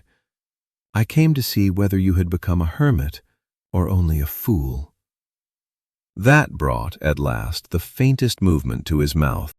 Marguerite let the exchange pass around her like winter air around a stone. Then, because Lydia had asked plainly, and because plain questions deserved plain answers, she said, "He has been neither a burden nor a trial here, Your Grace. He has been useful." Lydia's brows rose. "Useful?" "Yes." Theodore looked toward her then, and something in his eyes she recognized now, a kind of careful attention, as though he were waiting to see whether she would use the truth against him. She did not. Lydia crossed the room and, much to Marguerite's surprise, asked to see the house ledger, not with the air of a guest making pretty inquiries, but with the calm authority of a woman who had run a household of her own and knew the shape of labor when she saw it. Marguerite led her to the side table and opened the ledger case, where the still-room accounts lay with the flour, coal, candles, and preserves, all ruled in Margaret's neat hand. Lydia bent over the pages, one finger tracing the columns. "You keep this by hand?" "I do." "And the kitchen accounts separately?" "Yes, Your Grace. It prevents confusion when the stock is low." "And when the stock is very low?" Marguerite looked up. "Then one counts more carefully." Lydia gave a dry little sound that might have been approval. "That," she said, "is the most sensible answer I have heard in a month." Theodore was watching them now, quiet and intent. Marguerite had the sudden, uncomfortable sense that he was seeing not merely the books, but the person who had written them. Lydia closed the ledger gently and set it down. "He has told me none of this," she said, without looking at her brother. "That would be because I did not think my methods required a witness," Theodore replied. "And yet you allow this house to know them," Lydia said. His eyes moved to Marguerite. "The house already knows more than I intended." She did not answer that. She had no wish to make his honesty smaller than it was. Before anything further could pass between them, Mrs. Pike appeared in the doorway with the sort of face that meant another errand had entered the house without permission. "Miss Ashby," she said, "there's a man from town asking for you. He says he has papers concerning the title." Marguerite's hand went still on the edge of the table. "The title?" "Yes, miss. He says there has been a question raised, and he was to deliver the notice to you personally." Theodore's head turned at once. Lydia, standing by the ledger case, slowly straightened. For one moment, nobody spoke at all. Then the man himself came into view in the hall outside, damp with sleet, a leather portfolio tucked beneath his arm. He hesitated at the threshold, taking in the Duke, the Duchess, and the innkeeper's daughter all together, and his face altered in the unmistakable way of a man who had not expected to find a whole household inside a legal problem. "Miss Ashby," he said carefully, "I must ask a few questions regarding Greywether's papers. It concerns the freehold deed, and I am instructed to wait upon your answer before I say more." Theodore had gone very still beside the window, and Marguerite, with the ledger still open before her, felt the first cold touch of the matter that would not stay at the edge of her life any longer. The notice was carried from one hand to another before anyone in the house quite knew what to make of it. By the time Marguerite and Theodore reached the library, the paper had already begun to lose its first sharpness, though not its trouble. The solicitor stood by the hearth with his gloves in his hand, and behind him the winter light fell in a pale strip across the floorboards and the lower shelves of books. He explained, with all the patience money could buy, that the title itself was not the problem. The problem, he said, was a question of a prior charge, an old obligation, poorly recorded and not yet answered for in full. Nothing immediate or dramatic, only enough to make every word feel colder than the last. Marguerite listened without interrupting. Then, when he had finished, she asked, "Where would such a thing be written?" "In the original house papers," he said, "or in any private account kept alongside them." At that, she glanced once toward Theodore. He was watching her, not the solicitor. He had that quiet, intent look again, the one that meant he was already thinking 3 steps ahead and had the decency not to make a spectacle of it. "Then we shall find it," she said. There was only work in the sentence. Yet Theodore's mouth softened, just a little, as if those were the words he trusted most from her. They went at once to the still room, because the inn kept more of its life there than any visitor would suspect. The shelves smelled of cloves, dried apples, soap, and camphor.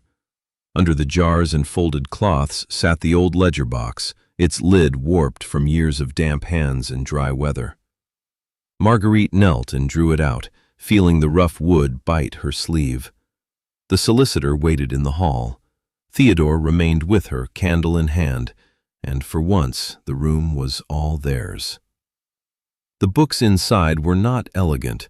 Her mother had kept them as a working woman keeps her memory, by use, by habit, by the careful marking of every penny that went in and out. Marguerite turned pages with the same steady fingers she used for everything else. Flour, candles, tea, repairs, one line, then another. At last, tucked between accounts for lamp oil and a note about boot polish, she found a folded receipt sealed with wax long since faded. Her breath caught. Theodore saw it at once. "What is it?" She opened it and read the line twice before speaking. "A payment to the former owner's steward," she said, and her voice had changed by a degree. 3 years before my mother died. "Against the charge." He bent closer, the candle throwing a clean edge of light along the paper. "Is it signed?" "Yes." "By whom?" Her finger moved to the name at the bottom. It was not her own, not the solicitor's, not even the inn's former master. It was her father's hand, uneven, but there. Enough to matter, enough to change the shape of the question. Marguerite sat back on her heels and looked at the receipt until the ink blurred a little around the edges. Her father had not told her. That was not in itself surprising. What surprised her was the long silence under it, the possibility that he had hidden a paper which might have eased the whole burden years before. Maybe not. Maybe the papers had been lost or misplaced in drink or tucked away in one of those careless places men think are safes. But the fact remained. There was a witness. There was proof that the old charge had not simply been ignored. Theodore set the candle down and took the ledger box carefully from her lap, holding it while she unfolded the receipt fully. "This helps," he said. "It helps," she echoed, though her tone was thoughtful rather than relieved. "It also means my father knew more than he said." He did not try to defend him. That, too, was a kind of kindness. Instead, he looked at the papers spread between them and said, "We should find every quarter statement attached to this. If there was one payment, there may have been others." Marguerite nodded once. The work had become clearer and harder all at once. She rose, dusted her skirt, and went to the next drawer with no complaint. He moved with her, not taking the task from her, only making room. It was the same sort of quiet he had given the house from the beginning, the kind that did not ask to be praised. Then, from the hall, Mrs. Pike called softly, "Miss Ashby, there's a man below. He says he has come from town again, and this time he brings the original notice." Marguerite and Theodore looked up together, and before either of them could answer, the solicitor said in a voice gone careful with warning, "Then I am afraid, miss, that your father's name may not be the only one on the paper." The solicitor's warning did not remain a warning for long. Before Marguerite could speak, the man had opened his portfolio and begun taking out papers with the careful air of one who disliked surprises but had learned to travel with them. Theodore stood by the window, one hand behind his back, saying nothing. That silence of his had grown familiar enough now that it felt held. The solicitor laid the first sheet flat on the library table. "There is the title as transferred," he said, "and there is the old charge beneath it. Your father's name appears in the margin, yes, but not as the primary party. There is another hand. Marguerite leaned forward. The paper smelled faintly of damp leather and wax, the ordinary smell of law, and she hated how much it could alter a life. "Whose hand?" she asked. He turned the sheet so the lower corner caught the light from the fire. A name showed there, cramped and half-faded, but still plain enough. Theodore's head came up at once. Marguerite saw the change in him before anyone spoke, the set of his jaw, the stillness that had nothing to do with patience. He crossed the room in 2 quiet steps and looked down at the paper as though it had reached up and struck him. "That is not possible," he said. The solicitor looked from him to Marguerite. "Your Grace?" Theodore did not answer at once. His hand rested on the table edge, fingers spread lightly over the wood. Then, with visible effort, he said, "Read the name again." The man did. A second time, slower this once, as if he too understood that some names altered the temperature of a room. Marguerite listened and felt a curious chill move through her, not from fear, but from the sense that the ground beneath Greywether had at last begun to show its older layers. The name meant nothing to her. That was the trouble. It meant something to Theodore. He turned away from the paper before either the solicitor or Marguerite could press him. "That will do for now," he said. "You may leave the documents." The solicitor hesitated. "There will be notices, Your Grace.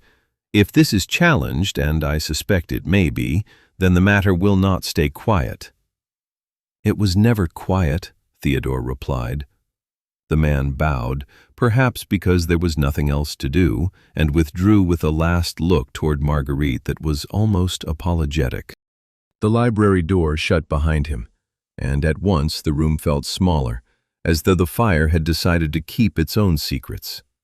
Marguerite folded her hands. "Do you know that name?" Theodore remained turned half away from her, looking at the dark window as if the snow outside held a better answer than the room. "Yes," he said at last. That was all. She might have resented the sparseness of it, but she had learned enough of him by then to know that what came slowly out of him had cost more than what came freely out of most men. So she waited. The silence between them was not comfortable, exactly, yet it was honest. At length he said, "It should not be there." "In the papers?" "In your house."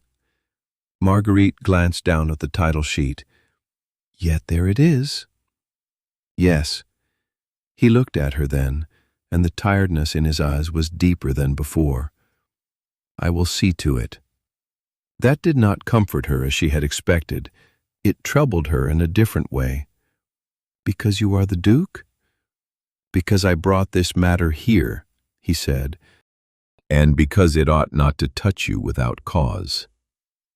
The answer was quiet, but it carried the old shape of him, the same discipline that had once hidden itself beneath the false name. Only now the discipline seemed less like armor and more like restraint. For her. She felt that sharply. Marguerite moved to the ledger cabinet by the wall and set her hand on the polished wood. The still-room ledgers had been safe in their place for weeks now, and yet she suddenly felt the same old instinct to check them, to count, to restore order with the touch of something familiar. "If there is a challenge," she said, "then I should know the terms." "You should know everything." The answer came too quickly for him to have polished it. He noticed that she noticed. A faint line appeared between his brows, not from annoyance, but from that same reluctant honesty that had begun to show itself more often. "Marguerite," he said, and hearing her name in his voice, plain and unguarded, made the room shift by a degree. "If this turns into a formal dispute, I would prefer you hear it from me first." She turned fully toward him. "Not as your guest, then?" "No." "Not as your housekeeper?" His gaze held. "Certainly not." That almost smile returned to her, small and brief. Then as what? The question landed and remained there. He did not answer at once. Somewhere below, Mrs. Pike called for more hot water. A spoon clinked against a basin in the kitchen. The snow continued its patient fall against the windows, softening the world beyond the glass to white and distance. At last, Theodore said, very quietly, "As the woman I mean to court properly, if you will permit it." Marguerite felt the words as surely as if the fire had touched her hand. Before she could answer, a knock sounded from the hall, a man's, measured and familiar, with the confidence of someone who knew he would be admitted. Mrs. Pike opened the door, and her face altered in surprise. "Miss Ashby," she said, "there is a gentleman below asking for the breakfast parlor. He says he has come to speak about the freehold deed." Theodore went still, and Marguerite, standing between the ledger cabinet and the Duke, understood at once that the next conversation would not belong to the library at all. The first thing Marguerite noticed was not the man, but the paper in his hand. He had come in with the confidence of a messenger who knew he would be admitted, a broad-shouldered fellow in a weather-stiff coat with frost on the cuffs and a red nose from the cold. He removed his hat only after he crossed the threshold, which told her at once that he was not used to being kept waiting. The fire cracked in the breakfast parlor. Somewhere beyond the door, Lydia and Theodore were still speaking, though too quietly now for words to carry. The man bowed to Marguerite with a clerk's precision. "Miss Ashby, I am from town." His voice had that dry, official sound of a man who disliked delay, but disliked bad news more. He held out a folded packet sealed in plain wax. Marguerite took it and at once felt the weight of it before she had opened it, because she had lived long enough to know that some envelopes arrive already loaded with trouble. "For whom?" she asked. "For yourself, miss, and for His Grace, if he will receive it." His eyes moved once, briskly, toward the breakfast parlor. "I have brought the original notice, as instructed." The phrase meant nothing to her, and too much to Theodore. She saw that much at once. When she turned her head, he was already in the doorway, the movement of his face so slight that another person might have missed it, something colder and more contained, the sort of change that comes when a man hears a name he had hoped never to hear again. Marguerite broke the seal. Inside lay a formal notice, a legal statement in neat ink, and beneath it another sheet with figures and a line of names. Her gaze moved once over the page, then again, slower this time. At the bottom, in a hand less careful than the rest, she saw the old charge marked against Greywether, and beside it, in the margin, the same name the solicitor had shown her earlier, the one Theodore had not yet explained. The room seemed to narrow around the paper. "Do you know this?" she asked, looking at Theodore. He had come forward without her noticing. The messenger stood just behind her shoulder now, suddenly awkward, as though he had delivered himself into a room where he did not belong. Theodore took one glance at the line and went very still. "Yes," he said. The answer was quiet, but it altered the air. Marguerite looked from him to the paper and back again. "Then tell me." Plain speech. Lydia would have approved of that if she had not been busy reminding her brother that silence had its uses and its punishments. Theodore's hand closed once and opened again at his side. "That name should not be there," he said. "Yet it is." "Yes." The messenger shifted his weight. "Your Grace, if I may, there is also a note to say the matter concerns a prior obligation. The papers are old, but the clerk in town thought it best to place them in the right hands." The right hands. Marguerite almost smiled at the irony of it, but not quite. She set the packet on the breakfast table and unfolded the legal sheet fully. The handwriting was sharp and dry as winter grass, the sort that leaves no room for sentiment. It named Greywether. It named the charge. It named someone else as well, not Theodore, but a man in a position close enough to make her chest tighten. Her father had entered the hall by then and was hovering in the doorway with the irritated look of one who sensed importance and took it personally. "What now?" he muttered. "More bills?" "Not bills," Marguerite said, though her voice had gone quieter than she intended. "Worse." Theodore took the paper from her with a gentleness that had nothing to do with rank. He read it once, and then again, the second time with that same deliberate care he had shown the ledger cabinet and the leak in the wall. At last he returned it to her. "We need the old house accounts," he said. The solicitor, who had followed them in after the messenger, and now stood by the door with his gloves tucked beneath his arm, nodded at once. "Precisely, Miss Ashby. If this is to be answered, we must show what was paid, when, and by whom." Marguerite knew at once where they must go. The still-room ledger box, the drawers where her mother had kept the household papers folded inside sugar receipts and old invoices. She moved without hesitation, because hesitation would not help her now. Theodore followed beside her, not ahead or over her shoulder. The ledger box was colder than the room around it. She drew it onto the table and opened the lid, breathing in the smell of old paper, dried lavender, and dust. A house remembers its own use, and Greywether remembered this room in layers. She spread the books carefully, one by one, while Theodore held the candle and the solicitor hovered in the doorway. They found the first quarter statement quickly, then a second. Marguerite turned pages with the steady, practiced hands of a woman who had spent years reading the life of a house in ink. The answer was there in pieces, not all at once. A payment recorded, then a balance, then another line in her father's hand, and beside it the mark of a witness she had never seen before. Theodore read over her shoulder and said nothing for several beats. Then, very quietly, "If this name is genuine, it changes matters." "It changes everything," she said. He looked at her then, and there was that odd tenderness again, restrained almost to the edge of pain. "Then we shall change with it." Marguerite was still looking at the page when the messenger returned to the door. He had not gone far. He never had. Now he looked more uncomfortable than before. "Miss Ashby," he said, "there is one more thing.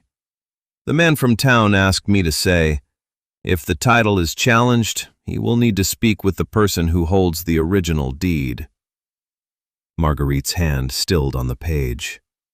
The original deed. And at once she understood that the morning was not done with her yet. The man from town was still speaking when Marguerite felt the room shift around her. He had not raised his voice.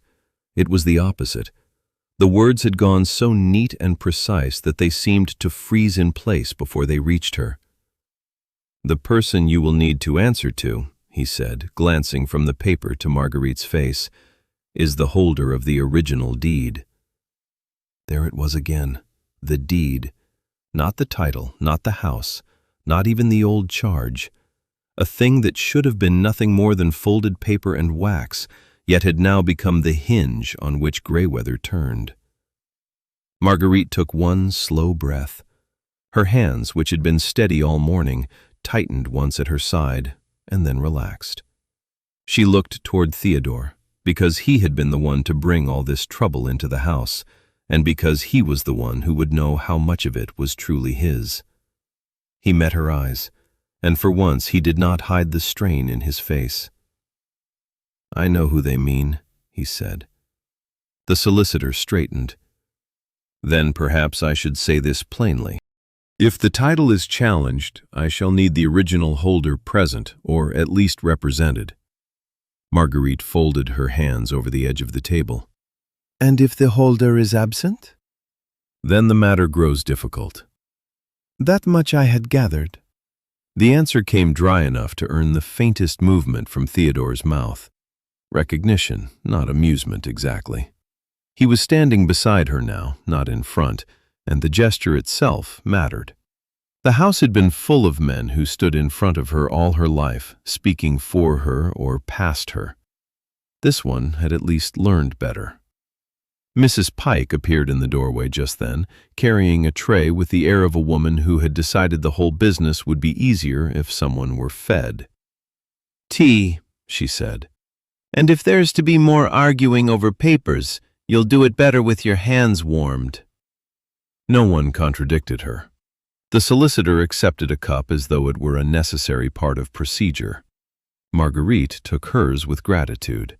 The heat from the porcelain steadied her fingers. It was while they were standing there, the four of them in the winter hush of the library and breakfast parlor, joined by nothing but paper and tea, that Theodore said very quietly, "If they mean to speak to the holder of the original deed, then there may be no sense in pretending this concerns only the papers." The solicitor looked up. "Your Grace?" He did not answer at once. His eyes had gone to Marguerite, and she could see that he was weighing something in silence before he let it be spoken. When he finally did, his voice was low and even. "The title was transferred to Miss Ashby without condition. That was the point.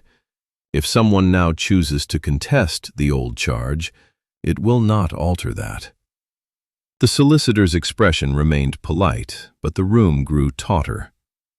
Not alter it, perhaps, but it could delay it. Marguerite set down her cup. "Delay what?" The lawyer hesitated. "The recording of the transfer, miss, and any settlement attached to the estate's continuing obligations."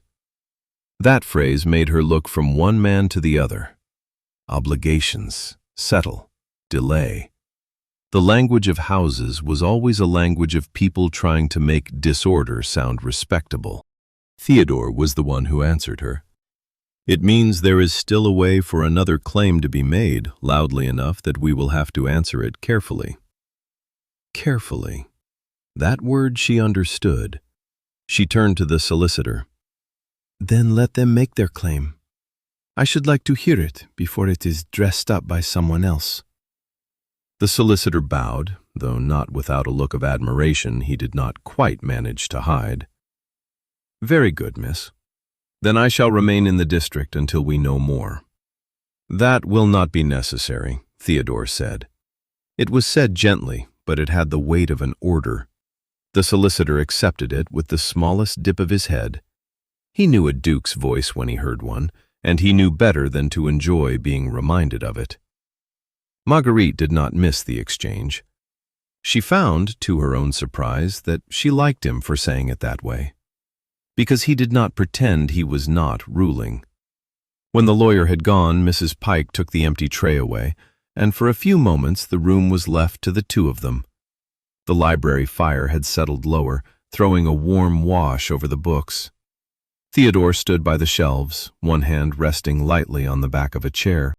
The old still-room ledgers were on the table, open where she had left them earlier, and Marguerite had the odd, sudden feeling that the whole house had become a line of questions leading toward one another. She said, "You have not told me the name on the paper." He looked up. "I asked," she added. "Yes," he said, "you did. And I am still asking." The silence that followed was full of all the places he had not yet decided to let her stand. At last he crossed the room and took the paper from where it lay beside the ledger. He did not unfold it. He only held it, as if the name itself were enough to burden his hand. "It is from a man who once handled my brother's affairs," he said, "before Arthur died, before I became what I am now." Marguerite watched him carefully. "That does not answer me." "No." He looked at her then, and the look was so direct that it seemed almost like trust.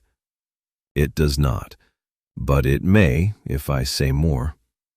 And just as she drew breath to answer, a knock came at the door, lighter this time, but steady, and far too deliberate to be a servant's. Mrs. Pike opened it at once, her face altering in that quick, practical way of hers. "Miss Ashby," she said, "there's a carriage below." Marguerite looked up. "And the lady inside," Mrs. Pike went on, says she has come to speak to you about the freehold deed." The first thing Marguerite noticed was not the man, but the paper in his hand. He had come in with the confidence of a messenger who knew he would be admitted, a broad-shouldered fellow in a weather-stiff coat with frost on the cuffs and a red nose from the cold. He removed his hat only after he crossed the threshold, which told her at once that he was not used to being kept waiting. The fire cracked in the breakfast parlor. Somewhere beyond the door, Lydia and Theodore were still speaking, though too quietly now for words to carry. The man bowed to Marguerite with a clerk's precision. "Miss Ashby, I am from town." His voice had that dry, official sound of a man who disliked delay but disliked bad news more. He held out a folded packet sealed in plain wax. Marguerite took it, and at once felt the weight of it before she had opened it, because she had lived long enough to know that some envelopes arrive already loaded with trouble. "For whom?" she asked. "For yourself, miss, and for his grace, if he will receive it." His eyes moved once briskly toward the breakfast parlor.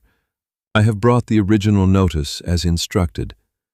The phrase meant nothing to her and too much to Theodore. She saw that much at once. When she turned her head, he was already in the doorway, the movement of his face so slight that another person might have missed it. Something colder and more contained, the sort of change that comes when a man hears a name he had hoped never to hear again. Marguerite broke the seal. Inside lay a formal notice, a legal statement in neat ink, and beneath it another sheet with figures and a line of names. Her gaze moved once over the page, then again, slower this time. At the bottom, in a hand less careful than the rest, she saw the old charge marked against Greywether, and beside it, in the margin, the same name the solicitor had shown her earlier, the one Theodore had not yet explained. The room seemed to narrow around the paper. "Do you know these?" she asked, looking at Theodore. He had come forward without her noticing. The messenger stood just behind her shoulder now, suddenly awkward, as though he had delivered himself into a room where he did not belong. Theodore took one glance at the line and went very still. "Yes," he said. The answer was quiet, but it altered the air. Marguerite looked from him to the paper and back again. "Then tell me." Plain speech. Lydia would have approved of that, if she had not been busy reminding her brother that silence had its uses and its punishments. Theodore's hand closed once and opened again at his side. "That name should not be there," he said. "Yet it is." "Yes." The messenger shifted his weight. "Your Grace, if I may, there is also a note to say the matter concerns a prior obligation. The papers are old, but the clerk in town thought it best to place them in the right hands." The right hands. Marguerite almost smiled at the irony of it, but not quite. She set the packet on the breakfast table and unfolded the legal sheet fully. The handwriting was sharp and dry as winter grass, the sort that leaves no room for sentiment. It named Greywether. It named the charge. It named someone else as well. Not Theodore, but a man in a position close enough to make her chest tighten. Her father had entered the hall by then and was hovering in the doorway with the irritated look of one who sensed importance and took it personally. "What now?" he muttered. "More bills?" "Not bills," Marguerite said, though her voice had gone quieter than she intended. "Worse." Theodore took the paper from her with a gentleness that had nothing to do with rank.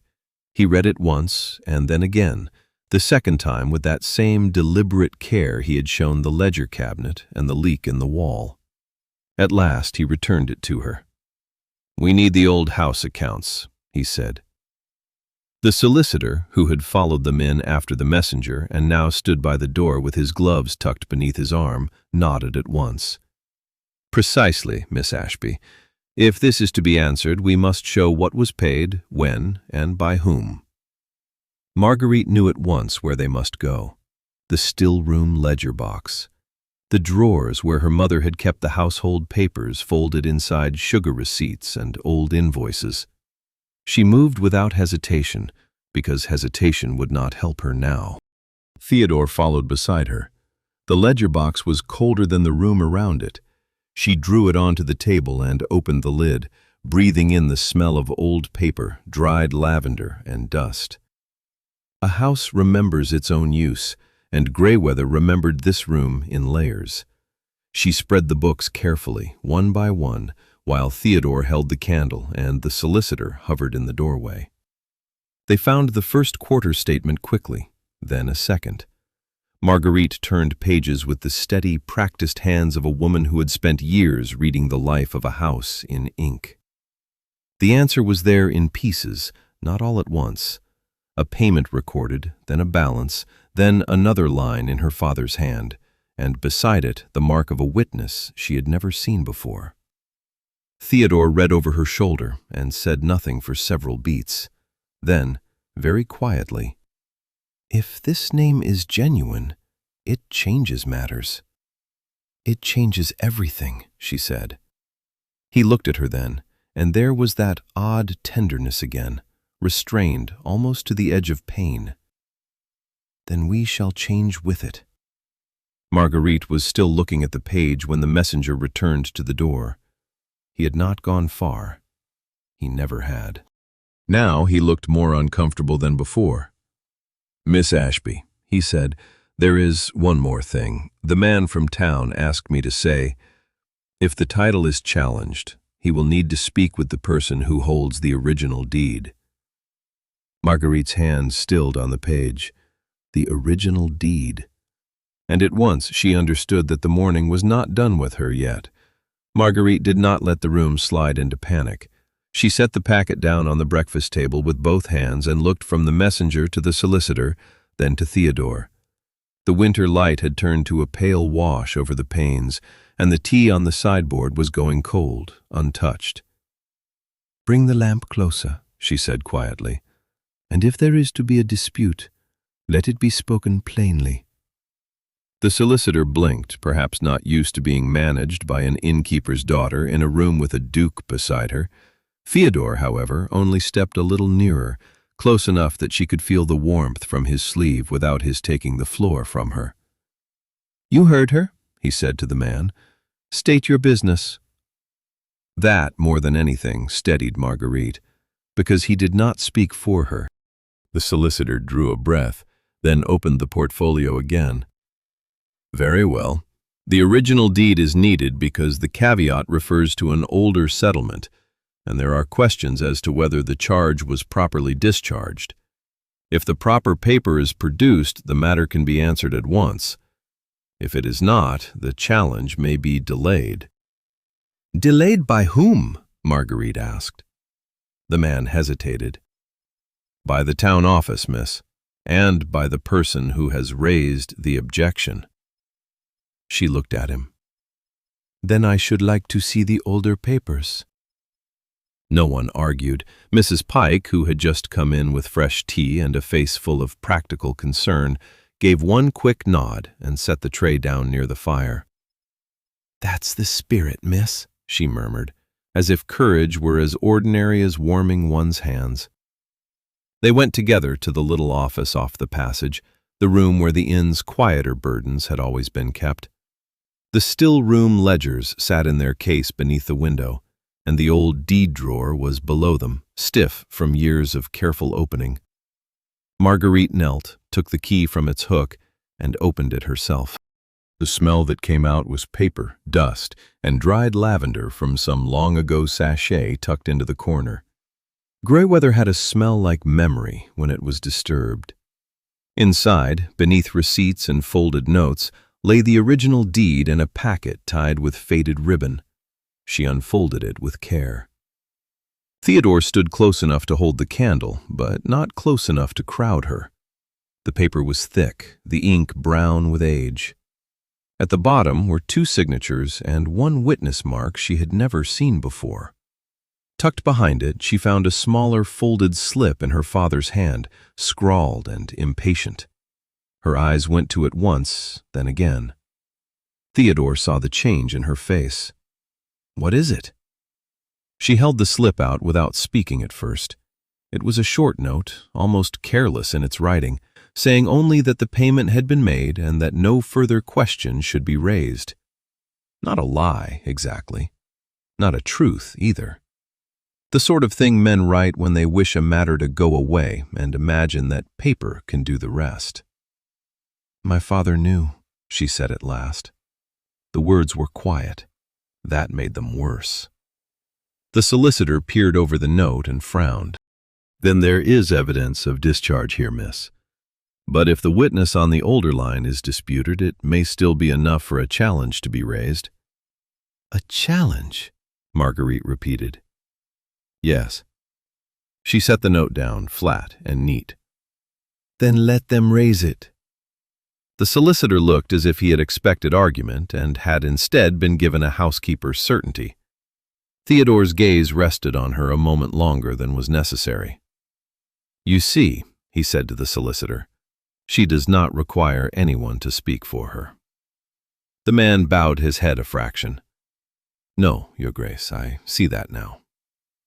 Marguerite rose, dusted her skirt, and folded the deed back into its packet. She had the odd sensation that the room had altered around her, not because the papers were solved, but because she no longer felt herself standing outside them. "If the original holder must answer," she said, "then I shall answer, in person." That was when Mrs. Pike appeared in the doorway again, her expression drawn tight with the effort of keeping all the house's surprises in one place. "Miss Ashby," she said, "there is a carriage below.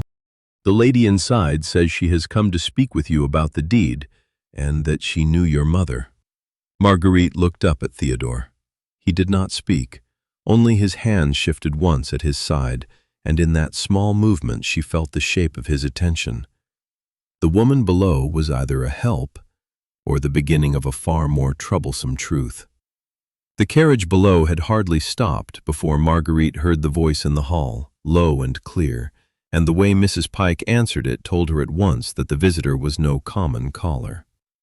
She and Theodore reached the landing together just as the outer door opened wider and a woman stepped into the warmth with the smell of snow upon her cloak.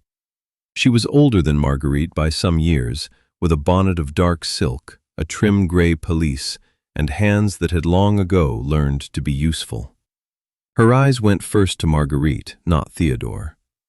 "Miss Ashby," she said, and made a small curtsy that belonged to respect, not ceremony. "I am Mrs. Wren. Your mother knew me." Marguerite felt the hall still around them. "You knew my mother?" "Aye." "Mrs." Wren glanced once toward the breakfast parlor, where the solicitor's papers were still spread, and then back again. "And when I heard there was a question over Greywether, I thought I had best come at once. Some things should not be left to men with pens." Theodore's mouth moved almost into a smile, though he said nothing. Mrs. Wren appeared to notice him only as a practical fact, and not a superior one. That, Marguerite decided, she liked immediately. They moved back into the breakfast parlor, where the fire had burned low and the tea gone cool. Mrs. Wren set a small tin box on the table, the sort that might once have held biscuits or buttons, and sat only after Marguerite had. "Your mother asked me to keep this," she said, and folded her gloved hands. "She said if ever anyone came asking after the old charge, I was to put it into your hands, and not into your father's." Marguerite looked at her sharply. "My mother said that?" "She did." Mrs. Wren's expression softened by a shade. She had a way of knowing when papers would be mislaid by the wrong sort of man. "She left me this and told me to wait until Greywether was threatened, not merely troubled." When the lid opened, the smell was paper, starch, and lavender faint from long keeping. Inside lay a folded duplicate receipt, a note in her mother's hand, and a second scrap bearing the same payment line Marguerite had found in the still-room ledgers. She saw the slant of the letters before she knew she was reading them. For one breath, the room vanished. There was only her mother's hand, dry and sure, telling the story of a payment made and to be remembered. Her throat tightened. "This is hers." "Aye," said Mrs. Wren. "And the charge was settled, properly settled. There was to be no further talk of it." The solicitor leaned in, the candle catching on his spectacles. He compared the handwriting to the paper from town, then to the old deed, and his expression altered by degrees. "This is very much in order," he said at last, and the words sounded reluctant, which made them more valuable. "If this is produced, the dispute weakens considerably." Marguerite did not let herself soften too soon. She turned the note once more in her fingers, feeling the thin paper like a pulse. "Then it is not Greywether's fault that men did not read what was already plain." "No," Theodore said quietly from beside her. He had not moved to the table, had not reached for the papers, had not made any claim upon the room. He stood back, one hand resting against the chair, and his restraint made the answer steadier than any flourish would have done. It was never Greywether's fault. Mrs. Wren looked from one to the other, then gave a small, approving nod. "Well," she said, "there's sense in the house, then. That is more than many can say." Marguerite raised her eyes to the woman. "Why did you bring this now?" Mrs. Wren folded her hands again. "Because the gentleman from town who raised the question has asked to speak with you himself. He will not settle for the solicitor. He says he wants the woman who holds the original papers." The room went still. Theodore's head turned at once, and Marguerite saw the change in him, the same concentration he wore when danger was near, but unnamed. He did not speak for her. He only waited. And when she looked at him, he gave one brief nod, as if to say the choice remained hers. Marguerite laid her mother's note on the table with care and straightened in her chair. Greywether, the still-room ledgers, the freehold deed, all of it seemed to draw together in that moment. She could feel the house around her, warm with fire and listening. "Then let him come," she said. "I shall speak to him myself."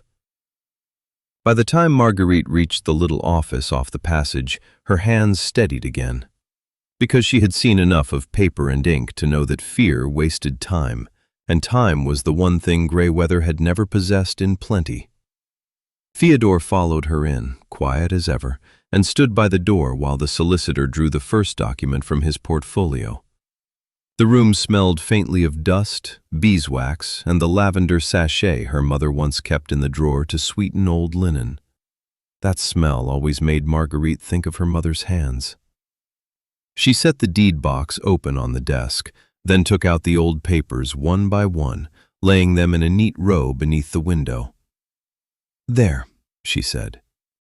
"We begin with the oldest." The solicitor looked at her with a sort of startled respect, as if he had expected distress and found instead the practical woman who had been keeping the house alive all along. "Just so, miss." They worked in silence for some minutes, the useful kind. Marguerite unfolded the deed and the receipt Mrs. Wren had brought, then set beside them the lines from the still-room ledgers, where the payment had already been marked in her mother's hand. Theodore leaned over the table, not taking the papers from her, only following where she pointed.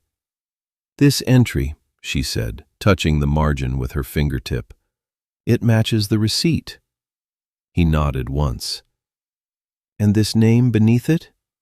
"Mine," said her father from the doorway. All three turned. He came in without anyone hearing, which was somehow more irritating than if he had arrived noisily. His coat was unbuttoned, his face red with either drink or temper, and his eyes fixed on the papers with the ugly impatience of a man who had expected his life to remain unexamined. Marguerite did not flinch. "Yes," she said. "Yours." He gave a short, hostile laugh. "Well, if it's there, then there it is." The solicitor coughed delicately. Theodore said nothing. He only looked at the old man with the same cold patience he had once used on a snow-blocked road and a leaking wall. That steadiness, more than any argument, seemed to unsettle her father. Marguerite turned back to the deed. "Explain it." Her father glanced from one face to the next, then folded his arms. "There was a payment made, years ago. I signed for it. It was settled." "Settled," Marguerite repeated. "Aye." "Then why did no one say so?" His jaw worked once. "Because it was handled." That answer told her all she needed. Not the whole truth, perhaps, but enough of the shape of it. A thing paid and then hidden. A matter turned over by a man who preferred convenience to honesty. Her father had not stolen from Greywether, she thought. That would have required more courage. He had merely let paper do what he himself would not. The solicitor straightened his spectacles and began comparing the handwriting again. "If this is genuine, miss, then the old charge was discharged properly. It weakens the challenge considerably." Marguerite exhaled once, slowly. Not relief, not yet. Something closer to the first opening of a door. "So I should keep this?" she asked. "Yes," said Theodore at once. The answer was so quick that it made her look at him. He did not explain himself at once. He simply laid his hand for a brief moment against the edge of the desk, as if the room itself needed anchoring. Then he said more quietly, "You should keep every paper that proves what this house has already done." The phrase touched her more than she cared to show. She moved the receipt to the top of the stack and squared the corners. The old ledgers lay open beside it, their pages smelling of paper and use and the long habit of work.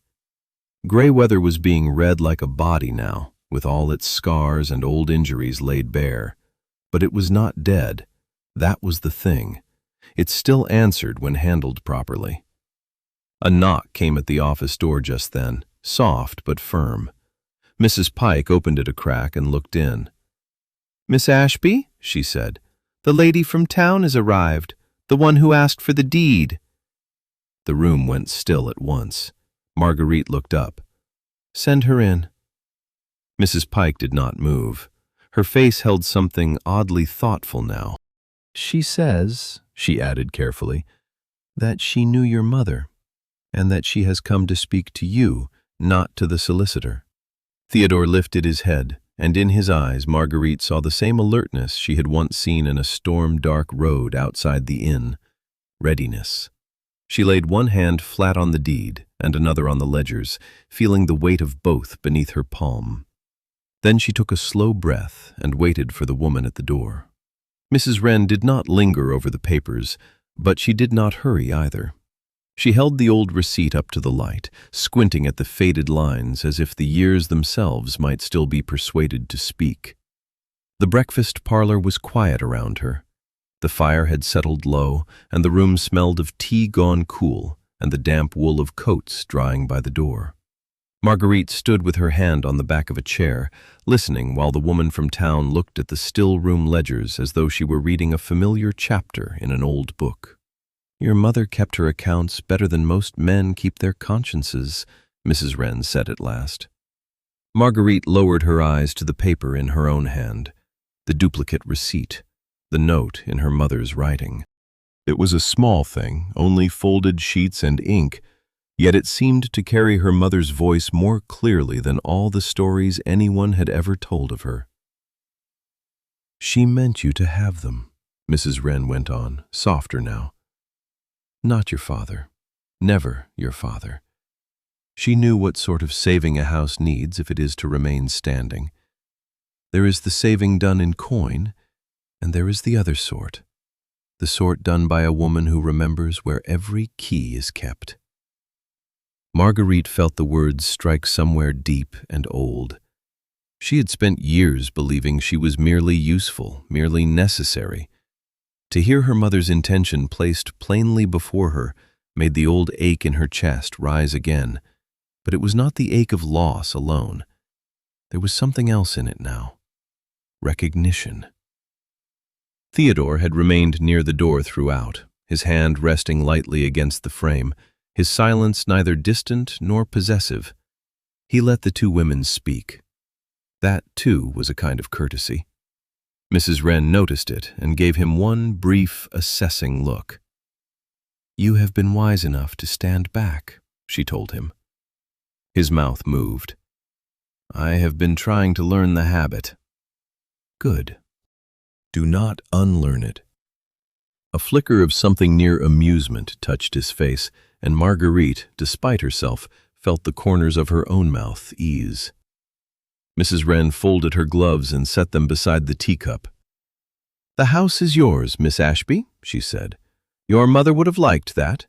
She was not a woman for grand words, but she knew what home meant. Keep these papers safe. If anyone asks, let them ask you." When Mrs. Wren had gone, the room seemed to hold its breath a little differently. Theodore came away from the door and crossed to the table, not too close. He looked from the note to Marguerite, then to the ledger case where the ledgers lay in their worn covers, and at last back to her face. "You have not said what you think," he said. "I have been thinking too much to speak all of it at once." "That is fair." She turned the note once between her fingers, feeling the crisp fold. "If you mean to court me," she said, looking up at him, "you must not begin by trying to rescue me. I am not in need of rescue." The answer seemed to steady him more than any softer one might have done. He bowed his head a fraction. "I had no intention of rescuing you." "No?" "No. I should like to begin with something simpler." He paused, and the pause itself felt deliberate, as if he were setting down rank, title, and all the old habits of command before speaking again. "To ask leave to come to you at proper hours, to walk with you, if you will permit it, to sit with you in the room without pretending the room is empty when it is not." Marguerite watched him. The man before her had once come under a false name and asked for silence as if it were the only thing he could bear. This was different. Still quiet, but open, honest enough to be vulnerable. "And if I refuse?" His eyes met hers. "Then I should still be grateful that you told me plainly." That made her breathe in a little, surprised. He had not reached for persuasion. He had not made her into a contest. The difference mattered more than she could easily say. "You may come," she said, "if you can bear that I shall choose the time and the terms and the pace." A real smile touched his mouth then, small and brief but unmistakable. "I should be very fortunate to bear it." She could have left it there. Instead, because honesty deserved the same return, she said, "And do not imagine that because I have agreed to your company, I have agreed to be arranged about by your family, your solicitor, or anyone else who has become accustomed to making decisions over my head." His expression did not change, though something warm moved behind it. "I should not dream of it." The fire gave a soft crack in the grate. Outside, a cartwheel passed on the road below, muffled by snow. Marguerite turned the note in her fingers once more and set it down beside the ledgers. The room, which had spent so long being merely useful, felt now as if it had become a place where something was beginning to live. Theodore drew a breath, as if to say something else. Then Mrs. Pike appeared in the doorway, her face half apologetic, half brisk. "Miss Ashby," she said, "there is a gentleman below from town. He says he has brought a sealed message about the title, and that he will wait only as long as you permit." Theodore's head turned at once, and Marguerite, with the note still under her hand, understood that whatever answer she gave him, it would not be the only one demanded of her this morning. By the time the solicitor had taken his leave, the room had settled into a strange, lucid quiet. The papers remained on the table, the old receipt laid neatly over the deed, and Marguerite kept her hand on them a moment longer than was necessary, as though she meant to remind the house that paper could be held, and would be held, by the right person. Theodore stood near the window, looking out at the pale wash of afternoon light on the yard, but when she rose he turned. "Then it is done?" he asked softly. "For the moment," she said. "It is enough to know where the truth sits." That brought the faintest change to his face, a loosening perhaps, as if the long-held strain in him had found a place to rest. Marguerite watched it and thought, with a clarity that surprised her, that she had grown accustomed to seeing him bear things alone. She did not like the thought of him doing it forever. Mrs. Pike came in then with fresh tea and did the excellent thing of pretending not to notice how much had altered in the room. She set the tray down, glanced at the papers, and said only, "The house is quieter when the right people keep the keys." Mrs. Wren, who had been sitting by the fire like a woman waiting for weather to clear, gave a dry little nod. "And when the wrong people are not given them." That drew a brief sound from Theodore, which might have been amusement if it had not been so near a sigh. Marguerite took her cup, then set it down untouched. There were matters that could not be left on a table any longer. "Mrs. Wren," she said, "if my mother meant these papers for me, then I should like to thank you properly." The older woman looked at her for a long moment, and her expression softened into something almost tender. "Your mother would have hated proper thanks," she said. "She would have preferred that you use the house well." "I intend to. I know you do." It was a small exchange, but it steadied something in Marguerite more deeply than ceremony could have done. When Mrs. Wren rose to go, she paused at the door and touched Marguerite's sleeve with the lightest pressure. "The old room in the east wing," she said. "You should open it. Not for grief, for memory. There is a difference." Then she was gone, and the house seemed to hold the words after her. Dominic came back to the table at last. "You have carried the worst of it," he said. "No," Marguerite answered. "I have only carried what was mine." He looked at her, and because he had learned to listen, he did not argue. He only placed one hand beside the papers, leaving space between his fingers and hers, as if even now he wished to be careful with the boundaries she had set. "I should like," he said, "to continue as we began. At proper hours, in proper rooms, no pretense, no names that do not belong to me." Marguerite let herself breathe once before answering. The tea steamed in her cup. The fire made a small, clean crack in the grate. "And what do you call proper?" she asked. His mouth curved, just slightly. "Whatever you permit." That, too, mattered, more than rank, more than the old title. He came to her with nothing hidden now except the ordinary nervousness of a man asking for a future and knowing it could be refused. Marguerite turned to the window. The snow in the yard softened along the edges, the white brightening where the weak sun touched it. "Then come tomorrow," she said, "at 4, after the accounts are settled. Bring yourself, and none of the arrangements that usually follow you." His eyes warmed at that. "Only myself." "And if you come," she added, "you will come as a man I am willing to know, not as a duke I am expected to admire." He gave a quiet, almost solemn bow. "That is the better bargain." Later, when the afternoon had thinned and the hall was empty save for the staff moving softly through their tasks, the clerk from town returned with a final paper and a face stripped of argument. He placed it in Marguerite's hand and said that the challenge was withdrawn, the old charge acknowledged, the title in order. Then he looked, in spite of himself, toward the east wing window where the light had turned gold along the ledge. No one spoke for several seconds. Then Marguerite folded the paper once and slipped it beneath the ledger cover as neatly as if she were putting away a household account. The room did not cheer. It did something better. It breathed. Wisdom line. By evening, the little crack of water above the yard had become only a clear line in the thaw, and the old papers lay dry and still in the drawer where they belonged. The breakfast parlor smelled of tea and beeswax when Marguerite went in again.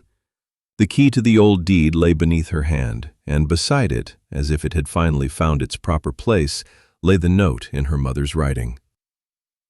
If you've enjoyed this house, this winter, and the way quiet hearts learn to speak, subscribe and stay for the next story.